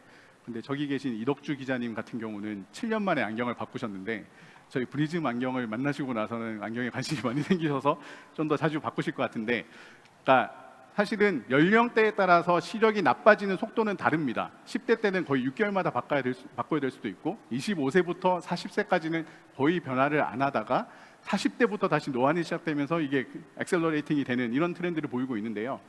제가 봤을 때 그 소비자들이 좀 더 적극적으로 안경을 바꿀 수 있음에도 불구하고 그런 욕구가 안 생기고 있는 이유는 지금의 안경원 채널이 너무 낙후되어 있고 갈 때마다 너무 불안하고, 그래서 제가 비유를 할 때 약간 치과 가는 것 같은 느낌? 필요는 하지만 가능한 미루고 싶고, 가서도 이 사람이 얼마를 부를지 조마조마하고 여기서 얼마를 깎아야 될지 늘 불안한 상태이기 때문에 관심 자체를 안 두고 있는 거고, 그러다 보니 점점 소비에서 우선순위에서 밀려나고 있다고 저희는 판단을 합니다. 그래서 저희 같은 회사들이 데이터를 기반으로 그 정확한 가격을 또 말씀을 드리면서 좀 더 나은 고객 경험을 계속 드리면서, 그리고 우리의 눈에 대한 그 공신력 있는 정보를 계속 드린다면, 지금은 언제나 디지털 디바이스를 손에 가지고 다니고 노안 평균 수명이 길어지면서 노안 인구도 늘어나고 있는, 안경에 대한 관심이 커질 수밖에 없는 시기인데 그런 사업적 기회를 지금의 플레이어들은 너무 활용을 못하고 있다고 생각을 하기 때문에 그거를 바꿔감으로써 구매 주기를 더 당길 수 있다라고 생각을 하고, 지금 저희 22,000명 고객들을 대상으로 또 그런 실험들을 하고 있습니다. 네, 알겠습니다. 이제 마지막으로 김근동 상무님의 말씀까지 들어볼까요? 네. 네, 저도 이제 안경을 거의 뭐 중학교 때부터 계속 써왔고, 저도 이제 저희 회사에서 젠틀 모모모라는 회사에 투자를 하였습니다. 그래서 저희 안경 그러니까 아이웨어 카테고리로 보면 이제 안경, 선글라스, 렌즈 이렇게 있는데, 이제 선글라스는 보면 전 세계적으로 매스 브랜드가 있는 것 같고, 그 렌즈도 우리나라에 뭐 상장사도 있고, 안경원 가면 맨날 홍보하는 그런 매스 브랜드가 몇 가지로 압축되어 있는 것 같은데, 대표님도 이전에 아까 보니까 알로라는 브랜드를 운영을 해온 것 같고, 한국에서나 글로벌리하게는 아직 안경 카테고리로는 약간 매스 브랜드는 좀 안 보이는 것 같아요. 그런 점에서 저희가 나아갈 방향이나 차별 경쟁력들이 어떤 거 있는지 또 궁금합니다. 사실 오늘 시간이 제약이 있다 보니까 제가 안 가지고 온 장표에 정확히 그 내용이 있는데 그 부분을 상무님이 딱 지적을 해주셨습니다. 말씀 주신 대로 이런 패션 영역, 특히 선글라스 쪽으로는 글로벌 브랜드가 되게 많고 고객들의 관심도 많은데 시장 전체로 놓고 봤을 때 그 영역은 사실 사이즈로 보면 20%밖에 안 됩니다. 나머지 80%의 시장은 눈이 안 보여서 그냥 데일리로 안경을 써야만 하는 사람들을 위한 기능성 안경의 시장이고, 그게 한 200불 정도에서 밑으로 형성되는 이 제품군인데, 딱 말씀 주신 대로 떠오르는 안경 브랜드가 전혀 없습니다. 이쪽은 사실은 제품 브랜드의 시장이라기보다는 판매하는 안경사가 그냥 좌지우지하는 시장이다 보니까 뭔가 트레이드 차원에서 안경사들한테 더 많은 마진을 주고 더 많은 혜택을 주는 게 중요하지, 고객들에게 먼저 마케팅을 해서 그분들이 이거 주세요라고 하는 그런 행태의 마케팅이 전혀 진행되지 않았던 시장이기 때문에 어마무시한 규모의 시장이 지금 비어있다라고, 브랜드 차원에서 비어있다라고 저희도 판단을 하고 있고, 그래서 저희처럼 고도의 이런 기술력과 고객 친화적인 시스템을 가진 브랜드가 최초로 그 시장에 들어가서 정말 믿을 수 있는 합리적인 브랜드로서의 새로운 대안을 제시를 한다면 이 비어있는 이 시장의 브랜드를 저희 것으로 만들 수 있겠다라고 생각을 하고, 한 가지 예로 우리는 무지 같은 그런 앞으로의 브랜딩이 필요하지 않을까? 아무도 중요하다고 생각하지 않았지만 매일매일 꼭 써야 되는 아이템들을 고도의 브랜딩과 철학으로서 고객들에게 새로운 브랜드로 각인을 시키고 그것이 글로벌로 이렇게 퍼져나가는 과정을 보면서 우리가 생각하는 이 200불 언더의 중저가 안경 시장에서도 이런 플레이어가 필요하고 그것이 우리가 될 수 있겠다라는 그런 판단을 가지고서 열심히 하고 있습니다. 감사합니다. 네, 알겠습니다. 자, 이렇게 해서 콥틱의 박형진 대표님의 말씀은 여기까지 듣도록 하겠습니다. 대표님 수고 많으셨어요. 고생 감사합니다. 많으셨습니다. 네, 감사합니다. 고맙습니다. 네. 앞으로 사업 크게 하시기를 감사합니다. 바랄게요. 네. 네, 이렇게 해서 두 분의 스타트업 대표자분들을 만나봤고요. 이번에 이제 세 번째 분을 모셔보도록 하겠습니다. 바로 모실게요. 이번에는 케어닥의 박재병 대표이사님을 모시겠습니다. 큰 박수로 환영해 주십시오.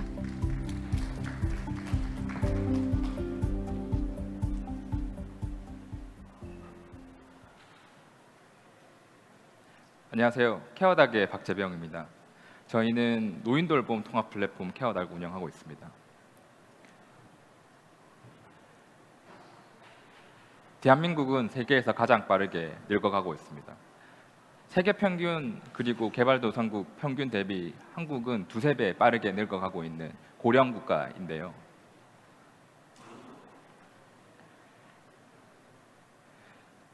그렇기 때문에 노인돌봄 시장은 29조라는 거대한 시장을 형성하고도 그 성장 속도가 17%가 넘을 만큼 고속 성장하고 있는 아주 프로미싱한 영역입니다. 그 이유는 1인 가구가 증가하고 핵가족화되면서 자녀들이 도시화로 인해서 도시로 가고 농촌에는 그리고 집에는 노인들만 남게 되어 있기 때문인데요. 가구의 형태의 변화에 따라서 노인은 혼자 남게 되었습니다. 그러다 보니 점점 도시화와 그 과거에는 노인을 책임졌던 따님과 며느리들이 사회 진출을 하게 됐고, 가족이 아닌 남에게 이제는 돈을 줘서 부모님 돌봄을 해야 되는 시기가 왔습니다. 한마디로 맞벌이와 직장 생활로 우리 자녀들 그리고 저는 부모님을 더 이상 가족 내에서 돌볼 수 있게 되지 않았고, 노인 돌봄 관련된 서비스에 대해서 수요가 아주 빠르게 급증하고 있습니다. 그래서 혹자들은 이렇게 말씀하십니다. 넥스트 유니콘은 시니어 비즈니스에서 꼭 나올 것이다.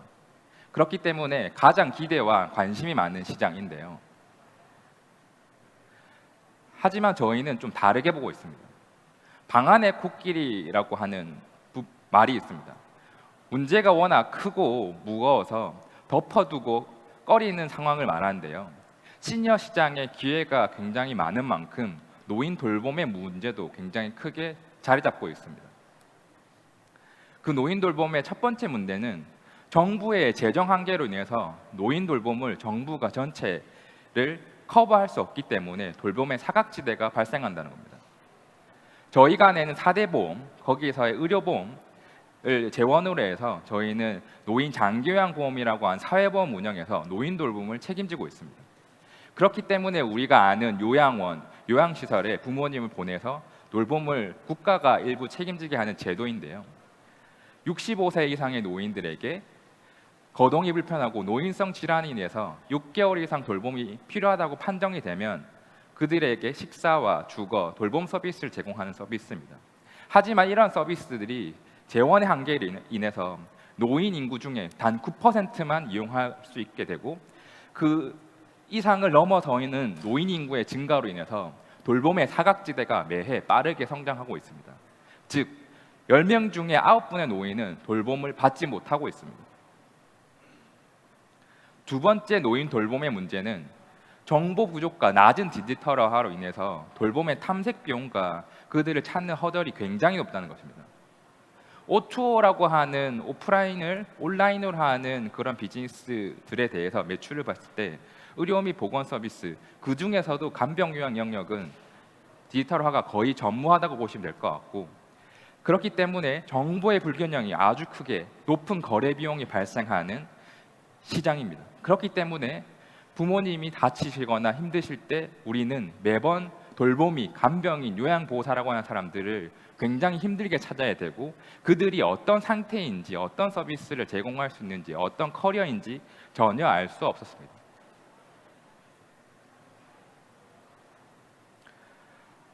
돌봄 문제 세 번째는 돌봄 산업마다의 밸류 체인이 단절되어 있고 파편화되어 있어서 노인의 유병 주기, 돌봄 생애 주기는 아프시고 난 이후로 돌아가시기까지 평균적으로 17년을 앓습니다.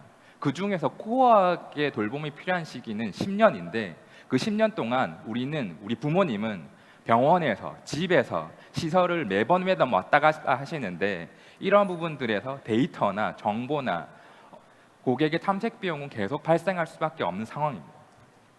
그렇기 때문에 밸류 체인들이 단절되어 있고 그 피해는 소비자, 노인, 정부, 지자체들이 고스란히 안고 있는 상황입니다.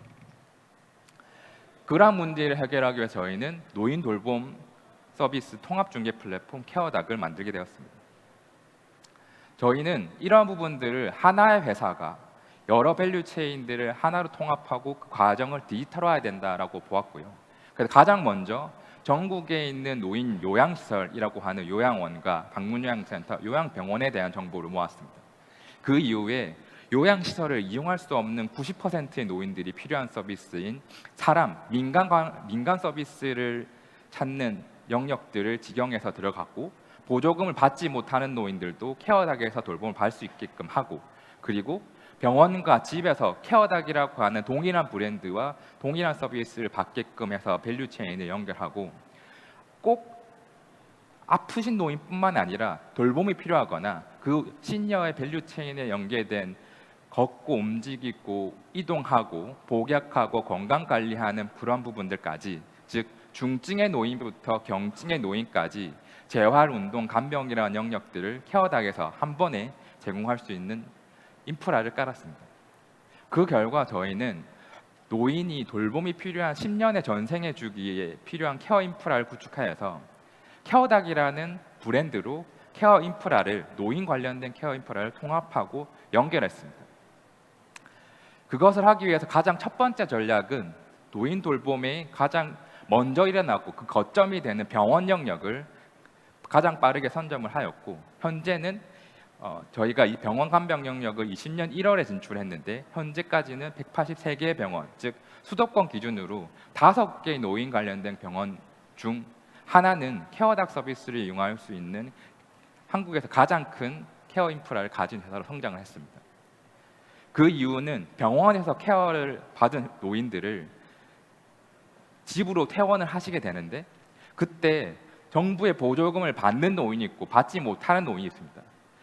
그 밸류 체인은 저희는 홈케어라는 이름으로 하나로 통합을 하고 보조금을 받는 노인들은 저희가 알아서 보조금 신청과 서류 대행과 등급 대행까지 한 번에 해드리고 그 이후에 보조금 행정 처리까지 한 번에 하는 급여 방문요양 서비스를 전국에 10개의 인프라를 깔게 됐고 그들에게 해당되지 않는 혹은 등급을 받는 그 과정에 두세 달의 공백이 있는 분들도 저희는 비급여 서비스 홈케어 생활돌봄이라는 이름으로 그들에게 시간제 간병, 입주 간병, 재활 서비스, 운동 서비스, 일종의 노인 관련 특화된 가사와 청소 서비스를 제공하면서 병원에서 태어난 노인이 집에서 심리스하게 돌봄을 받을 수 있는 인프라를 만들었습니다.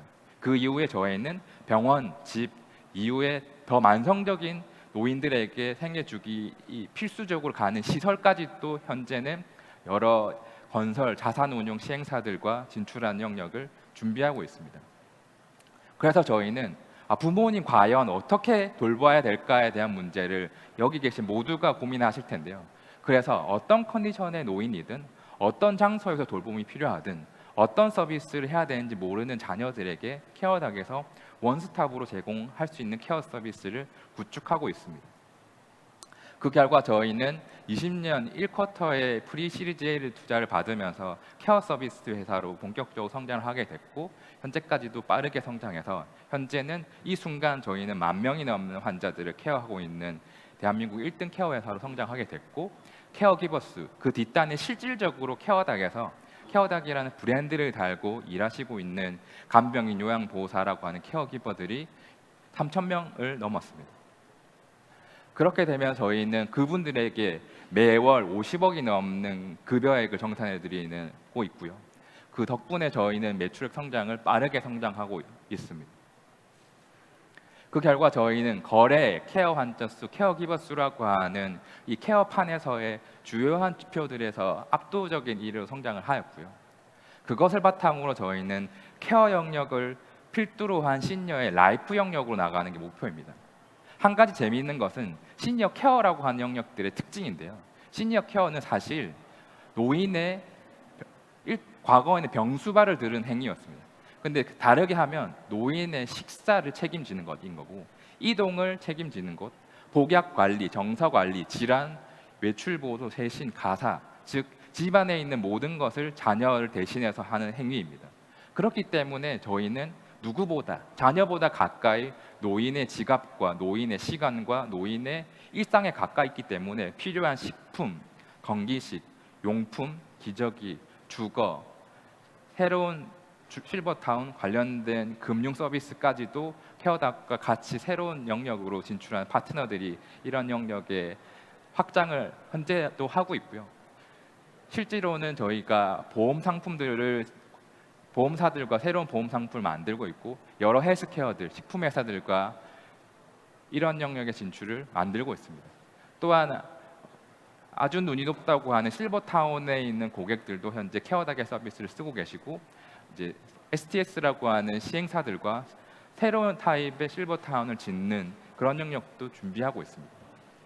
그래서 저희는 빠르게 성장을 하여서 2026년에 1,000억 원이 넘는 매출 그리고 높은 영업이익을 발판 삼아서 시니어 케어라고 하는 영역에서 굉장히 큰 임팩트를 남기는 유니콘으로 성장하는 게 목표입니다. 제가 이 산업을 하게 된 거는 친할머니의 치매를 저희 집에서 케어를 하게 됐고 3년간 저희 아버님의 중풍을 케어하게 되면서 저희 누나가 가족 요양을 하면서 이 산업에 대해서 관심을 가지게 됐고 또한 이게 이러한 문제들이 저희 가족만의 문제가 아니라 사회 전체의 문제라고 생각했기 때문에 이제 부산에 있는 쪽방에서 봉사활동을 하면서 이 산업에 관심을 가지게 됐고 이게 절대로 정부나 단순히 민간 차원에서 바뀌지 않는 문제라고 봐서 스타트업을 시작해서 이런 산업을 바꿔가기 위해서 사업을 하고 있습니다. 이런 사회적 문제, 굉장히 큰 방안의 코끼리를 내몰기 위해서 저희는 주식회사 케어닥이라고 하는 회사가 플랫폼 역할을 함으로써 데이터를 수집하고 노인들을 보다 효율적으로 매칭하고 그들의 정보를 관리하는 역할을 하고요. 그 아래에 케어 피플이라고 하는 비급여 서비스, 돌봄 인력들을 매니징하는 전문가들을 케어닥에 모셨고 또한 과거에는 노인 돌봄 서비스가 복지 영역으로서 굉장히 규제에 맞춰서 사업이 성장했는데 그런 전문가들도 케어닥에 모셔서 새로운 테크닉을 활용하고 복지 제도를 그대로 정부 규제를 활용함으로써도 기술로서 이러한 시장의 한계를 극복할 수 있는 팀빌딩을 했습니다. 네, 우리 모두가 노인이 되고요. 우리 부모님 모두가 언젠가는 돌봄 서비스를 쓰게 되실 것 같습니다. 그래서 저희는 이 시니어 케어 문제를 누구보다 가장 중요한 문제라고 생각하고 있고요. 그래서 잘 해결해야 된다고 생각을 합니다. 네. 경청해 주셔서 감사드립니다. 네, 고맙습니다. 말씀해 주셨다시피 노령화 문제는 우리 모두의 고민이기도 하고요. 실제로 이게 맞닥뜨리면 일상생활을 무너뜨리는 게 바로 이 어르신 돌봄 문제이기도 합니다.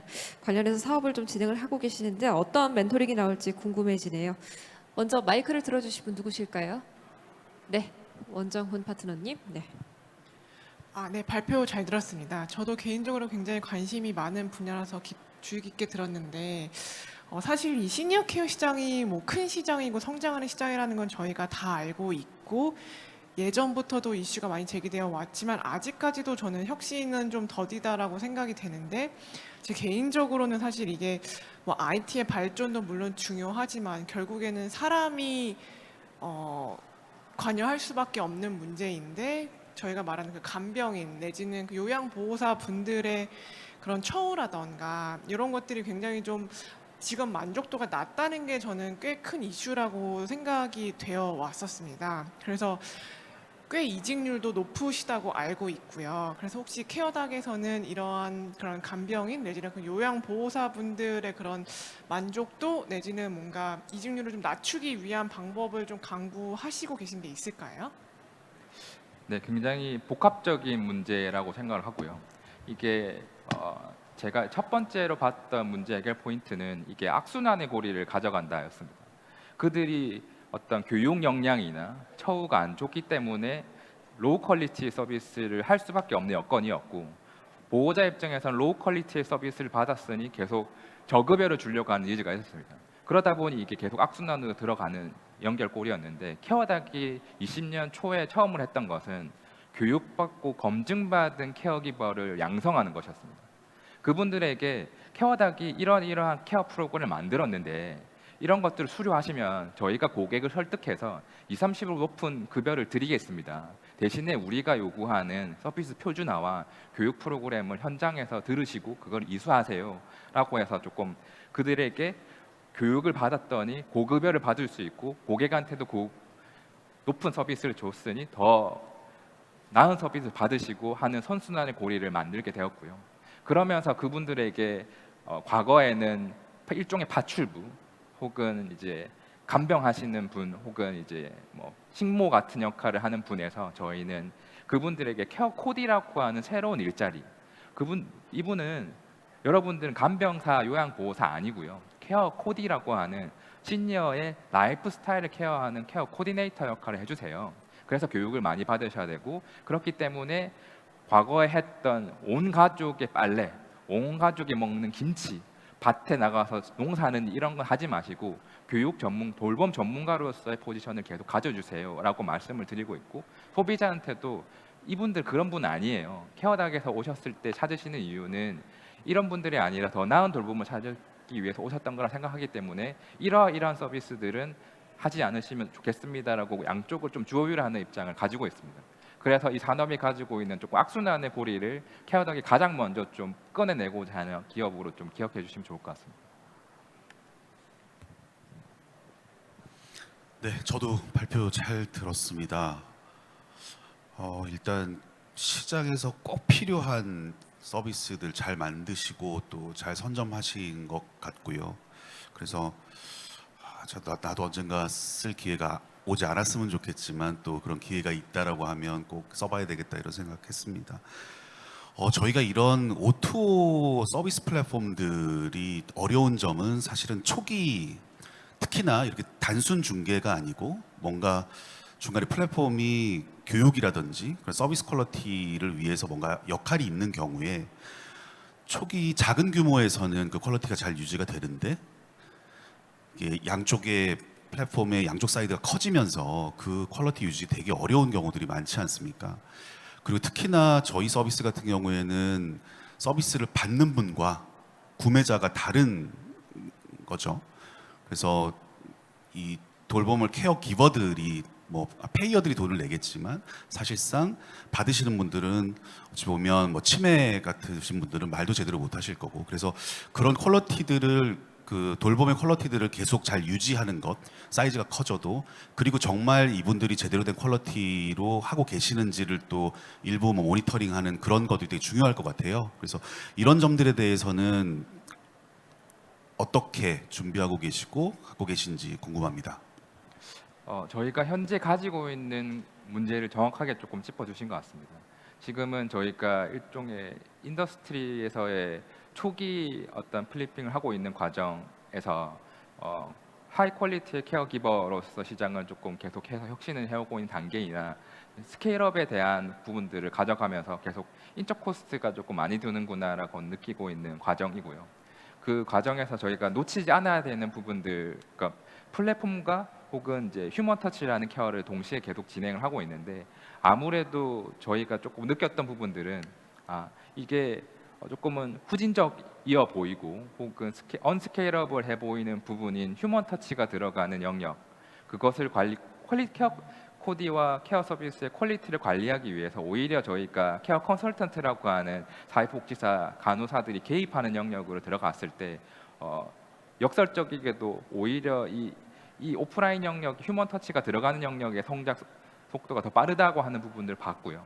그래서 저희가 요즘 고민하는 부분들이 플랫폼으로서 계속 지향을 할 것이냐, 그것 그냥 과거의 다른 O2O 서비스들과 다른 인더스트리가 다른 영역에서의 어떤 특수성을 반영한 플랫폼으로서의 이제 특수성을 가져간 플랫폼을 성장할 것이냐에 대한 고민들을 계속 하고 있는 부분들이고요.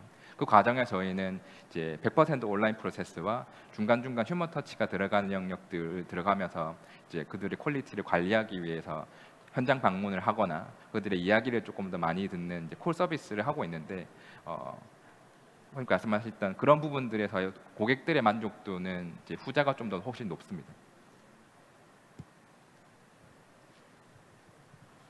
네, 잘 들었습니다. 저희도 저희 팀에서도 사실 동사 같은 서비스들을 많이 검토를 했고 저희 케어닥도 뵙고 싶었던 걸로 저는 알고 있는데, 제가 그래서 사례를 이제 일본 쪽 사례를 좀 공부를 해봤더니 일본의 저희 같은 서비스들은 좀 특이한 전략들이 또 많이 있더라고요. 그래서 뭐 가령 기억나는 거는 그 간병을 해주시는 분들조차도 노인들이 서로를 간병해주는 되게 재미있고 흥미롭고 약간 부가가치가 높을 수 있는 그런 식으로 하고 있는 것 같은데, 저희도 일본의 경우에는 이제 그런 노인화가 많이 진행되어 있기 때문에 저희도 일본의 어떤 그런 산업에서 배울 수 있는 점이 혹시나 있었을까나 뭐 이런 생각도 들었고, 저희가 우리나라에서도 보면은 많은 이런 스타트업들이 있는데 그 와중에서 약간 또 차별적인 요인들이 무엇이 있는지 또 궁금합니다.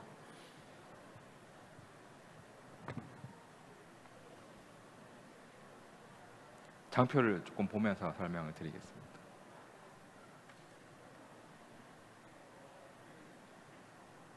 저희가 일본에서 여러 해외 사례를 공부를 하고 있지만, 일본에서 저희가 조금 차용하고 있는 부분들은 시장의 바텀라인을 정부가 키워가고 탑라인은 민간의 비급 영역이 키워가는 부분들을 봤습니다.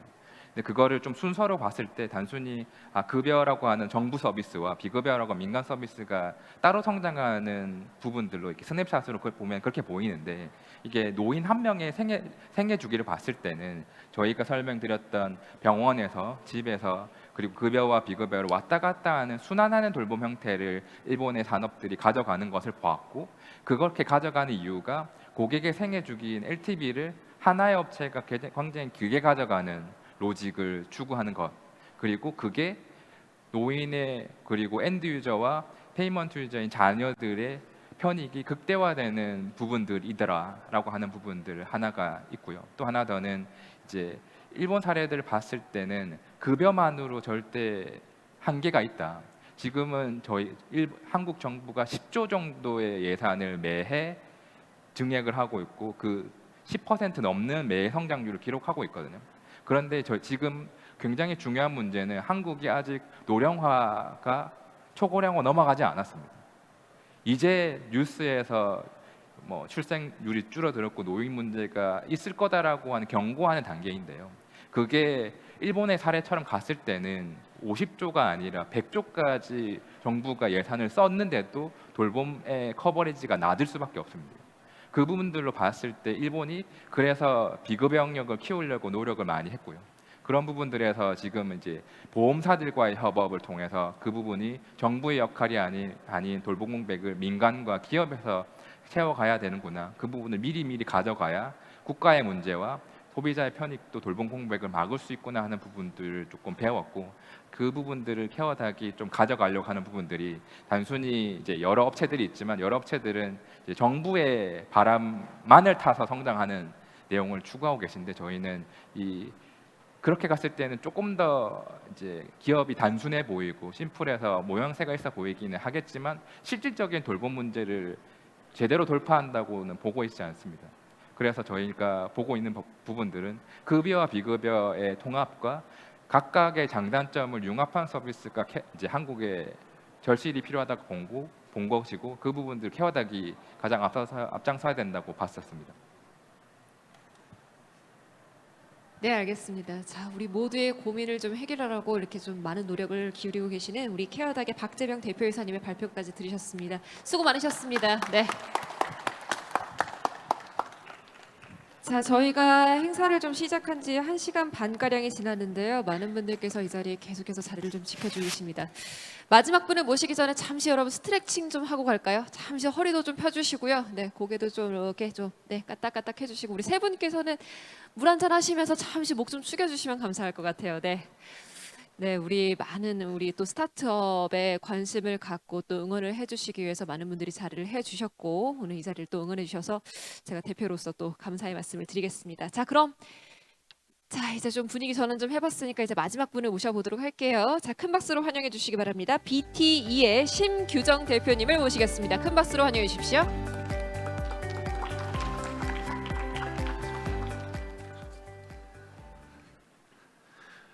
네, BT 대표 신규정입니다. 먼저 이 자리에 이런 중요한 자리에서 회사 소개 기회를 주신 매일경제와 그리고 관계자 여러분, 그리고 제일 소중한 참석자 분들께 진심으로 감사의 말씀드립니다. 그리고 회사 소개에 앞서서 BT는 아주 특별한 기술과 또 아주 특별한 사람들이 모여 있는 조직은 아닙니다. 다만 저희는 다양한 경험과 기술을 가진, 그리고 또 열정을 가진 인력들이 모여서 그 차별화된 기술을 서비스하고자 합니다. BT는 수소 기술을 통해서 인류의 그 번영과 그리고 또 환경 오염 예방, 또 탄소 중립, 이러한 부분을 실현하고자 합니다. BT는 그린 에너지를 활용한 수소 에너지 솔루션 업계의 리더로 성장을 목표로 하고 있습니다. 아직 작은 회사지만 이 모든 것을 어떻게 다 할 수 있겠냐는 질문을 가진 분들 많이 있지만 저희는 목표를 꼭 해내고 말겠습니다. BT는 우선적으로 그린 에너지를 통한 수소의 생산과 그리고 수소의 유통, 저장, 그리고 또 수소를 사용하는 어플리케이션의 최종적인 공급, 그리고 또 통합 모니터링 및 관계 서비스를 종합적으로 솔루션하고 공급하고자 하고 있습니다. BT는 수소 모빌리티 기술과 또 제로 에미션에 대한 기술을 토대로 SI와 EPC 기술을 토대로 서비스를 하려고 하고 있습니다. 모빌리티 분야에서는 수소 연료전지 모빌리티인 파워팩의 개발과 보급, 그리고 또 거기 파워팩에 공급되는 수소 충전 및 장비에 대한 솔루션을 공급하는 게 목표입니다.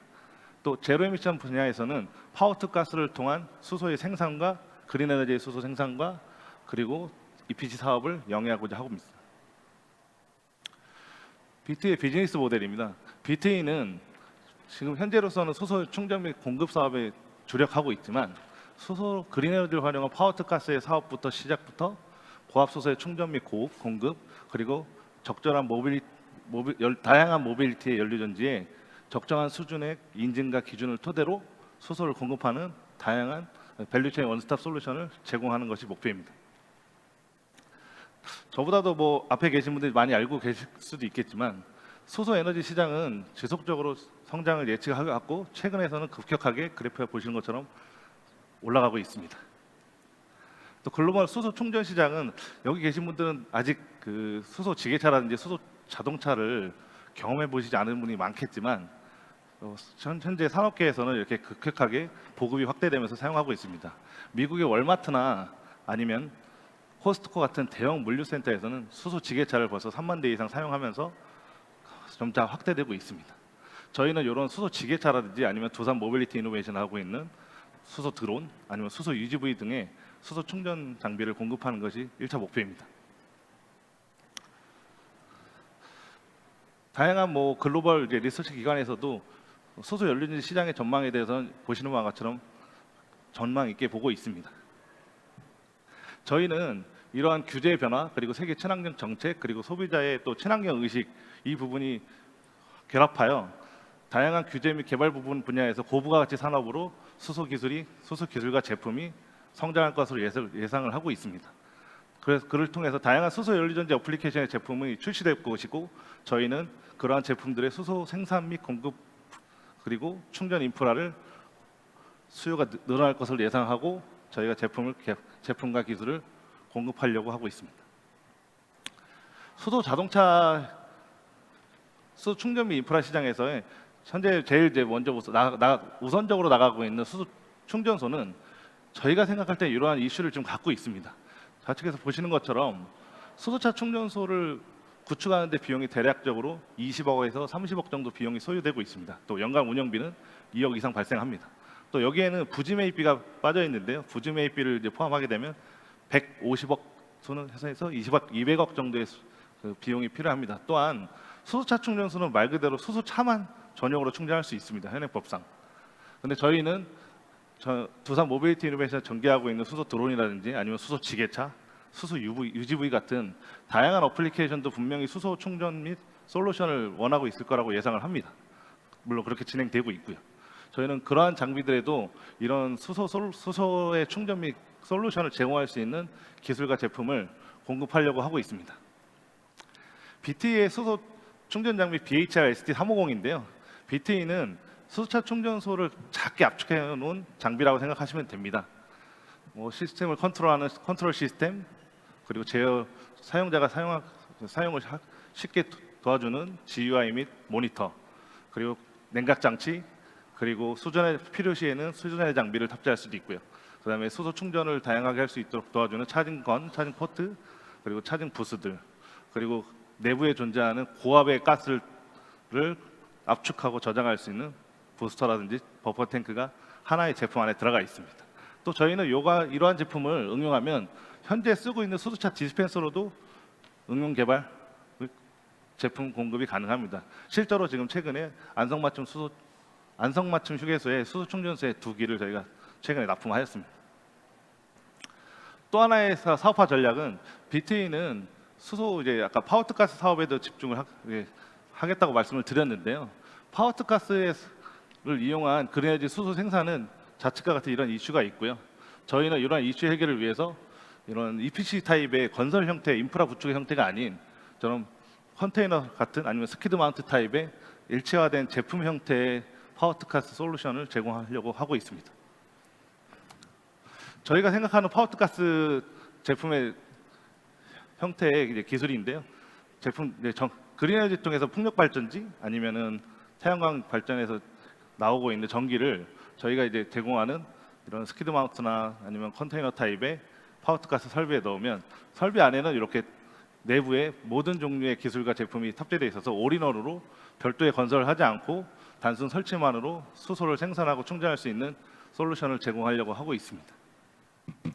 저희가 또 다르게 생각하고 있는 연료전지 사업인데요. 저희는 연료전지 파워팩 부분에 대한 사업을 준비를 하고 있습니다. 그 이유는 저희는 연료전지 어플리케이션에 공급하는 수소 충전 및 공급 솔루션을 제공한다 하고 있었는데요. 저희는 연료전지 기술자들도 많이 보유하고 있습니다. 대부분의 고객들은 저희한테 수소 자전거 아니면 수소 UGV 아니면 수소 지게차를 운영을 어떻게 했으면 좋겠냐고 저희한테 물어보세요. 저희는 수소 충전 물론 솔루션 기술 전문이지만 갖고 있는 기술을 토대로 수소 UGV에는 이런 정도의 파워팩이 필요하고 어떤 회사의 제품을 조합해서 쓰셔야 됩니다. 제안을 드리고 그때는 수소 충전 솔루션도 이렇게 들어가야 됩니다.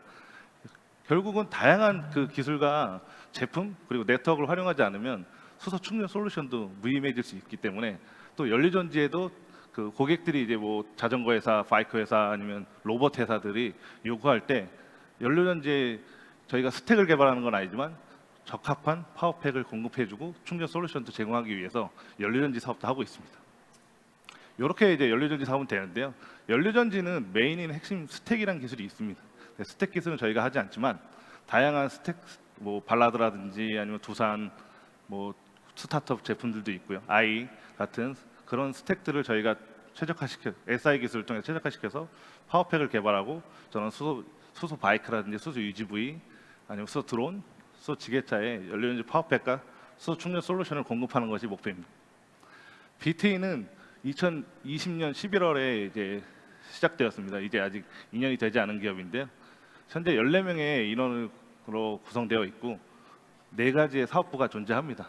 최근에 이제 미국 지사 저희의 사업은 이제 국내보다는 이제 뒷장에서 설명드리겠지만 해외 사업이 더 우선이기 때문에 미국 지사의 이제 스텔라 지사장을 영입을 해서 총 4가지의 사업부로 보시는 바와 같이 운영 중에 있습니다.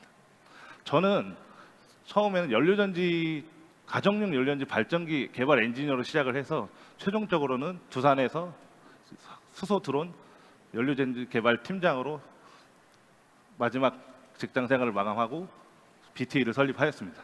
저는 22가지의 연료전지와 그리고 수소 관련된 특허를 냈었고요. 외부 활동으로는 가스안전공사의 수소자문위원을 활동하고 있습니다. 파운더즈입니다. 저희는 4명의 인원이 한마음 한뜻으로 동시 시간대에 이렇게 회사를 설립을 같이 하였습니다. 그래서 다양한 분야에서 경험을 가진 분들이 이제 합쳐서 일을 하고 있습니다.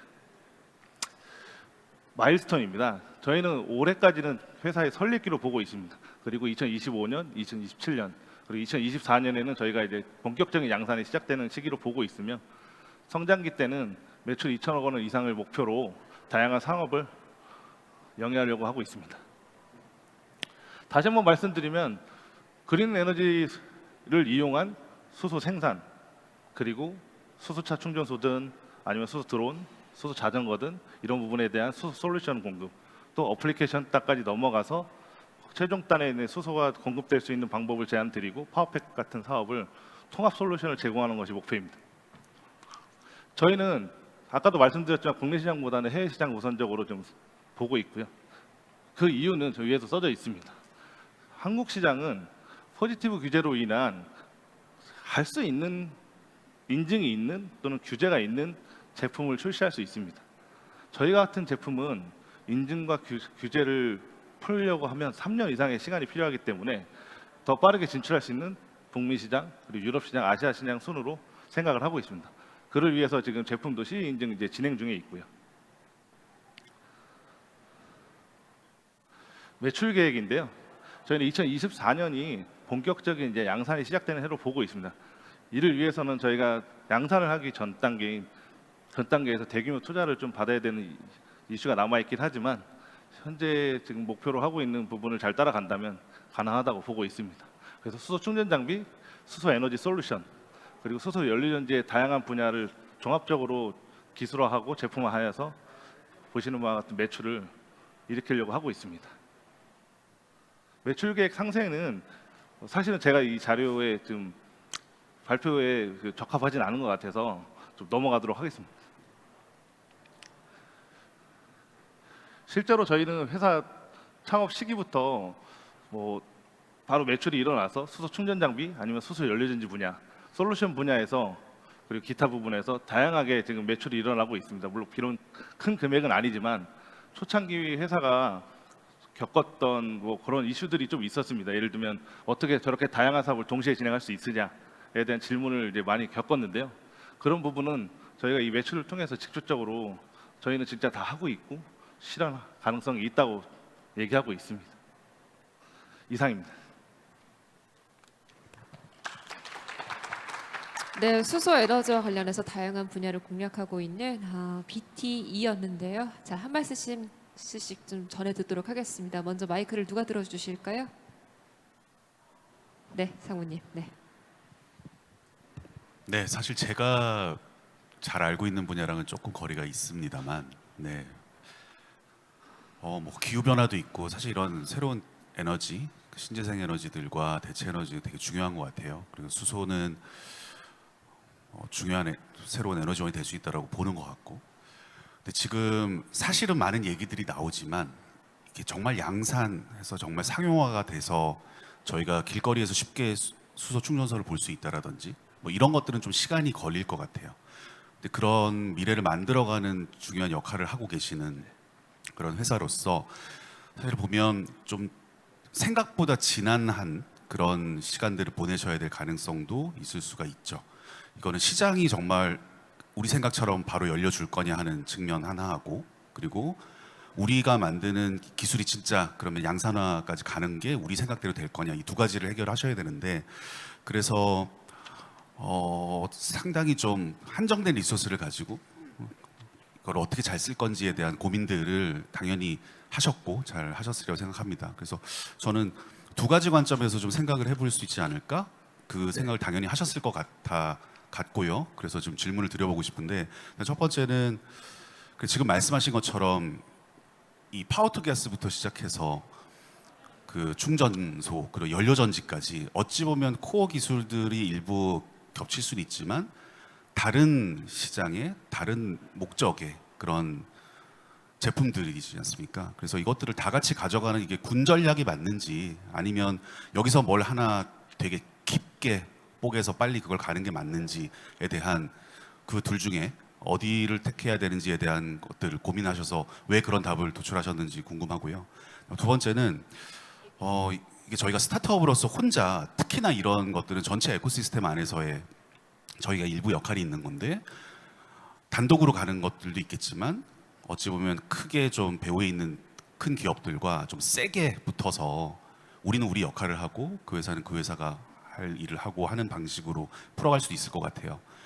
그래서 단독으로 좀 독립적으로 하는 것과, 아니면 뭔가 좀 에너지 기업들 혹은 뭐 장비 기업들과 좀 세게 붙어서 가는 그 둘 중에 또 우리가 어떤 선택을 내렸고 그렇게 된 이유, 두 가지 좀 여쭤보고 싶습니다. 네, 역시나 또 비슷한 때 유형의 질문으로 제가 이해하도록 하겠습니다. 질문의 아마 의도가 작은 기업이 한 가지 기술에도 기술과 제품에 집중해도 모자랄 수 있는데, 이런 다양한 기술을 폭넓게 펼치면서 성장의 그 원동을 계속 마련하고 유지할 수 있는지에 대한 질문으로 이해하면 되겠습니까? 네, 네. 맞습니다. 저희도 지금 계속 고민 중에 있고, 이제 2년밖에 안 된 회사라 저희가 가야 할 목표에 대해서 아직 명확하지 않은 부분도 있습니다. 정확하신 말씀이시고요. 저희도 그렇게 인지하고 있습니다. 하지만 확실한 거는 저희는 수소 저장 및 충전 솔루션에 대한 메인 기술은 지금 계속 양산 제조로 갖고 가고 있고요. 또 아까도 말씀드렸죠, 고객들은 거의 저희가 B2B 또는 관공서 위주의 사업을 많이 하는데요. 대부분의 고객들이 저희 작은 회사에도 불구하고 저희한테 모든 솔루션을 요구를 많이 합니다. 아니면 효성이라든지 아니면 뭐 현대자동차 또는 뭐 호롱도 있고요. 대부분 회사들이 이제 어플리케이션 단의 기술들은 별로 갖고 있지는 않으세요. EPC 사업자라고 말씀하시는 그런 분들이. 그랬을 때 저희 이 수소, 아직까지 국내에서 수소 기술을 갖고 있는 기업들이 많지가 않고 제조내 회사가 많지 않기 때문에 이런 저희한테까지도 이런 기회가 많이 오는 것 같습니다. 질문도 많이 오시고. 그래서 저희가 이제 뭐 자료에 담을 수는 없었지만 다양한 형태로 컨설팅을 많이 해드리고, 그 중에 당장 저희가 시점에서 납품할 수 있는 기술과 제품을 지속적으로 공급하고 있습니다. 그리고 또 아까 말씀드린 수소 충전 장비는 실제 C 인증이 좀 큰 비용을 들어가면서 양산을 목표로 좀 달려가고 있고요. 저희 1차 목표는 수소 지게차, 수소 드론, 수소 UGV에 수소 충전 솔루션하고 장비를 공급하는 게 목표입니다. 네, 이어서 이제 두 분이 남으셨는데요. 우리 누가 먼저 마이크를 좀 들어주실까요? 네, 파트너님. 네. 대표님 발표 잘 들었습니다. 네, 사실 저도 이 분야를 사실 잘 아는 건 아니어서 아마 뭐 크게 조언을 못 드리겠지만, 이 사업의 결국에는 비즈니스 자체가 이제 B2B 비즈니스라고 이해가 되는데요. B2B 비즈니스이면서 또 많은 자본과 시간이 많이 투입이 필요하기 때문에, 그렇기 때문에 더욱더 사전에 그런 우리의 잠재적인 고객이 갖고 있는 그런 문제를 뾰족하게 풀어내는 게 이제 필요할 것 같은데요. 일단 지금 타겟하시는 게 국내보다는 좀 해외를 타겟하신다고 말씀을 해주셨으니까, 그럼 혹시 지금 뭐 논의를 좀 구체적으로 이어나가고 있는 미국 쪽에 그런 고객이 있으신지 좀 궁금하고 네. 그들이 갖고 있는 페인 포인트를 그럼 어떻게 우리 팀에서 좀 완전히 풀어내실 수 있는지 그런 점들 좀 궁금합니다. 네, 저희가 지금 단기적으로 추진하고 있는 거는 수소 충전 장비라고 말씀을 계속 드리고 있었고, 충전 장비의 두 가지가 갖고 있습니다. 수소차 디스펜서. 그러니까 우리가 고객, 이거는 이제 B2C 입장에서도 느낄 수 있는 부분인데, 수소차 이제 충전소를 가게 되면 충전하는 건하고 결제 시스템을 이제 디스펜서라고 얘기를 합니다. 그 디스펜서와 그리고 또 지게차나 수소 드론을 대응할 수 있는 다목적 충전 장비, 아까 소개드렸던 BHR 같은 제품들 두 개가 본격화하게 지금 얘기가 되고 있고요, 인증을 받고 있고, 또 물어보신 질문에 이제 어떤 그럼 고객들이 이제 컨센서스가 있냐 보면, 일단 저희는, 제가 두산 출신이기도 하고 해서 두산과 함께 글로벌 마케팅을 좀 도전하고 있고요. 또 하나는 미국 시장에서는 대부분의 지금 정유회사 또는 거기는 또 특이한 부분이 정유회사가 아니고 직접 주유소를 운영하시는 분이 장비를 직접 사십니다. 저희 같은 경우는 뭐 오일뱅크라든지 뭐 아니면 현대, S-오일 이런 데를 통해서 뭐 물론 개인 사장님들이 계시지만 사장님 사실 선택지는 없으세요. 운영만 하시기 때문에 투자하고. 하지만 거기 주유소 분들의 사장님들은 미국 뭐 특히 캘리포니아주는 저희가 CS 나갔을 때도 자기가 이 장비를 직접 사고 싶다. 자기가 사용했을 때 경제성이 어떻게 나오냐만 자기한테 충족을 시키면 100단위 이상의 오더 베이스로 견적을 요청하고 발주하겠다, 구매하겠다 이런 얘기를 하시거든요. 아까 저희가 이제 매출 규모가 어떻게 보면 2천억까지 이제 5년 뒤에 달성하기도 하고 있는데, 디스펜서 같은 경우는 한 대 좀 1억 5천 정도 합니다. 그리고 저희가 다목적 충전 장비 같은 거, 지게차를 대응할 수 있는 장비 같은 경우도 한 1억 가까이 되는 장비인데, 사실 한 2,000대 정도만 팔아도 문제 없는 시장이고, 한국은 2030년까지 수소차 충전소 겨우 300기 정도가 잡혀 있거든요. 한계가 있는 시장이에요. 근데 캘리포니아 같은 경우는 2030년까지 이미 400기를 이제 만들게 돼 있고, 주 하나에서만. 그리고 이제 최근에 저희는 어떻게 보면 되게 비극적인 현실인데, 우크라이나 전쟁이 저희는 어떻게 보면 또 기회로 되게 다가오고 있습니다. 사실은 우크라이나 전쟁으로 인해서 특히 독일을 중심으로 수소 경제가 엄청나게 급격하게 성장을 하고 있습니다. 대체 에너지에 대한 수요가 되게 늘고 있고요. 또 에너지 자체 가격이 올라가기 때문에 상대적으로 수소 에너지 가격이 낮아진 건 아니지만 낮게 느껴짐으로써 수요가 많이 올라가고 있습니다. 이렇게 봐주시면 될 것 같습니다. 네. 저는 뭐 회사 관련된 얘기 말고 제가 투자업에 있는 15년 동안 들은 말 중에 처음 듣는 얘기를 서두에 한 이야기에 대해서 말씀드리고 싶은데요. 저희는 아주 특별하지도 않고 차별화되지도 않았다 이런 말씀을 하셨어요. 근데 제가 이제 진짜 많은 회사들 만났고 많은 대표들을 만났지만 그렇게 말씀하신 분은 또 처음이거든요. 그래서 그렇게 말씀드린 부분이 PT 하시는 계속 마음에 울림이 계속 가더라고요. 그래서 뭐 개인적으로 그런 부분에 대해서 또 뭐 더 하실 말씀이 있거나 그렇게 말씀하신 것도 좀 궁금합니다. 네, 질문 감사합니다. 네, 그렇게 말씀드리는 이유가 있습니다. 제가 아까 분명히 발표 때도 저희 회사 파운더들이나 저를 당당하게 큰 화면으로 소개도 드리고 했었지만, 그때 당시 보셨으면 알겠지만 저희가 뭐 카이스트 출신 엔지니어들, MBA를 나오는 고학력자들, 이런 기술자들이 모여 있지는 않습니다. 저도 중소기업 베이스로 시작을 했고 마지막 달에서 대기업까지 나오긴 했지만, 다들 저희랑 아까 파운더로 소개해드린 분이 대부분 그런 출신에서 현재 수소 사업, 수소 기술 이 분야에서는 대부분 다 전문가로 평가받고 있고, 또 그런 분들이 저희 회사에 모여 있습니다. 하지만 어떻게 특별하게 저희가 진심을 말씀드린 거고요. 사실은 딱 하나 뭐 저희가 특별한 뭐 연료전지에 대한 요소 기술을 저희만 갖고 있는 기술을 갖고 있다고 말씀을 안 드린 부분은, 저희는 SI 기술을 통해서 제품화하는 게 회사의 목표예요.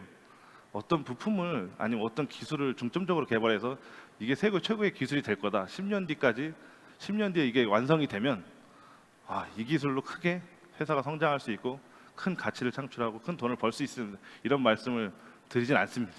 하지만 다양한 요소 기술 그리고 회사 사람들 경험을 통해서 누구보다도 빠르게 현재 사회와 고객이 요구하고 있는 가치와 제품을 드릴 수 있다. 이런 것을 강조하고 싶었습니다. 이상입니다. 네, 알겠습니다. 자, 우리 BT의 심규정 대표님의 인사를 끝으로 오늘 순서를 모두 마치도록 하겠습니다. 고맙습니다, 대표님. 감사합니다. 네, 고맙습니다. 자, 이렇게 해서 국내 스타트업 대표자 4분을 모시고서 좀 이야기를 들어봤는데요. 우리가 갖고 있는 사회적 문제까지 해결하려는 그 선순환 사업 내용을 좀 보셨습니다. 우리 VC 3분께서는 오늘 4분의 발표를 어떻게 보셨는지, 또 국내 스타트업 대표자분들께 또 좀 조언을 하고 싶으신 게 어떤 게 있으신지 한 말씀씩 마지막으로 좀 전해 듣도록 하겠습니다. 먼저 우리 이상화 상무님 한번 말씀을 전해 주실까요? 네, 오늘 너무 좋은 자리였고요. 4개 회사 4분의 대표님들을 이렇게 뵙고 말씀 들으면서 진짜 우리 스타트업들과 대표님들이 정말 되게 매년 너무 훌륭해지시고 수준들이 너무 높아지시는구나 하는 걸 느꼈습니다. 혹시 뭐 마지막 말을 하라고 하면 이런 얘기 해야지라고 생각을 했었던 거는 네네네. 지금 시장이 어렵고 여러 가지로 이제 펀딩 시장도 조금 어려워지는 그런 환경이지만 결국에는 고객 페인 포인트에 집중하고 그것들을 풀어내는 거에 집중하면 우리는 살아남을 수 있다, 이런 말씀을 드리고 싶었는데, 모든 회사가 정말 고객 페인 포인트가 무엇인지에 대해서 말씀하시고 그런 것들을 우리는 이렇게 고민하고 저렇게 고민하고 풀어내고 있다라는 말씀을 해주셔서 되게 그런 말씀 굳이 안 드려도 너무 잘하고 계시구나, 이런 생각을 하게 됐습니다. 저희도 그렇고 투자를 하는 입장도 그렇고 그보다는 실제로 회사를 하고 계시는 스타트업 대표님들이 더 많이 힘드실 텐데 잘 이겨내고 해서 또 이 어려운 시절을 잘 이겨내면 더 단단해져서 더 큰 기업이 될 수 있다라는 많은 분들이 하시는 말씀이지만 굳게 믿고 잘 해 나갔으면 좋겠습니다. 네, 감사합니다. 네, 고맙습니다. 자, GS 리테일의 이성화 상무님께서 도움의 말씀을 주셨고요. 자, 이제 다음으로는 김근동 상무님께 좀 부탁을 드려볼까요? 네. 네. 저도 어떻게 보면은 저희 회사에서 스타트업으로 회사를 운영하고 있고 투자를 하고 있는데, 저희 팀원에게 영화 그 머니볼이라고 있습니다. 그래서 머니볼의 그 빌리빈 감독이 언더독인데도 불구하고 거의 우승을 갈 정도로 야구단을 운영을 하는 것처럼 저희 스타트업도 보면 모든 면에서 다 열 위에 있습니다. 뭐 자본력, 인력, 뭐 기술이나 이런 것들에 대해서 열 위에 있지만 우리 지금에 있는 현재의 언더독에서 팀원과 그 대표님들의 철학, 그리고 이거 이끌어 나가는 그런 원동력으로 언더독에서 이제 메이저리그로 많이 가는 것을 보았고, 오늘도 이런 자리에서 뭐 제가 알고 있는 회사도 여러 오늘 피치를 들었었지만 저도 또한 이렇게 가슴이 뛰게 되는 좋은 자리였던 것 같습니다. 네, 알겠습니다. 네, 함께 해주셔서 진심으로 감사드리고요. 저희 이제 마지막으로 끌림벤처스의 원정은 파트너님 말씀 듣고 인사하겠습니다.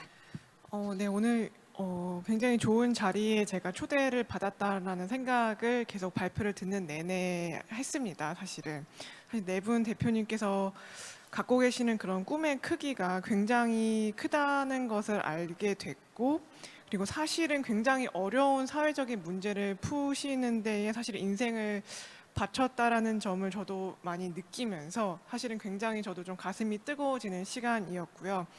사실은 제가 지난주에 이제 미국 실리콘밸리 출장을 가서 현지에 있는 스타트업도 많이 만나 뵙고 했는데, 저는 지금 생각해보면 우리나라에 계시는 지금 스타트업 분들도 실리콘밸리 스타트업 못지않게 굉장히 훌륭하고 큰 꿈을 꾸고 계시고 능력도 굉장히 출중하시다라는 것을 이번에도 또 다시 한번 느끼게 되는 것 같습니다. 알겠습니다. 자, 이렇게 스타트업 4분의 대표자분들까지 모두 만나봤고요. 우리 3분께서는 현장으로 돌아가셔도 끈끈한 멘토링과 또 지원까지 또 앞으로 부탁을 좀 드리겠습니다. 자, 우리 네 분 모두 고생을 하셨고요. 우리 사회적 기업의 그 성공과 또 우리 사회의 좋은 영향력이 확대될 수 있기를 진심으로 좀 기원해보는 그런 자리가 됐습니다. 자, 이것으로 3일 동안 진행됐던 Try Everything 2022 행사는 모두 끝을 내도록 하겠습니다. 무한한 가능성을 향해서 도전하고 시도하는 여러분들께 진심으로 존경의 박수와 또 응원까지 보내드리고요. 내년 Try Everything은 건강한 창업 생태계의 조성의 또 미랄이 될 수 있도록 건강하게 준비해서 또 여러분들 찾아뵙도록 하겠습니다. 긴 시간 함께해 주신 여러분 진심으로 고맙습니다. 조심히 들어가십시오.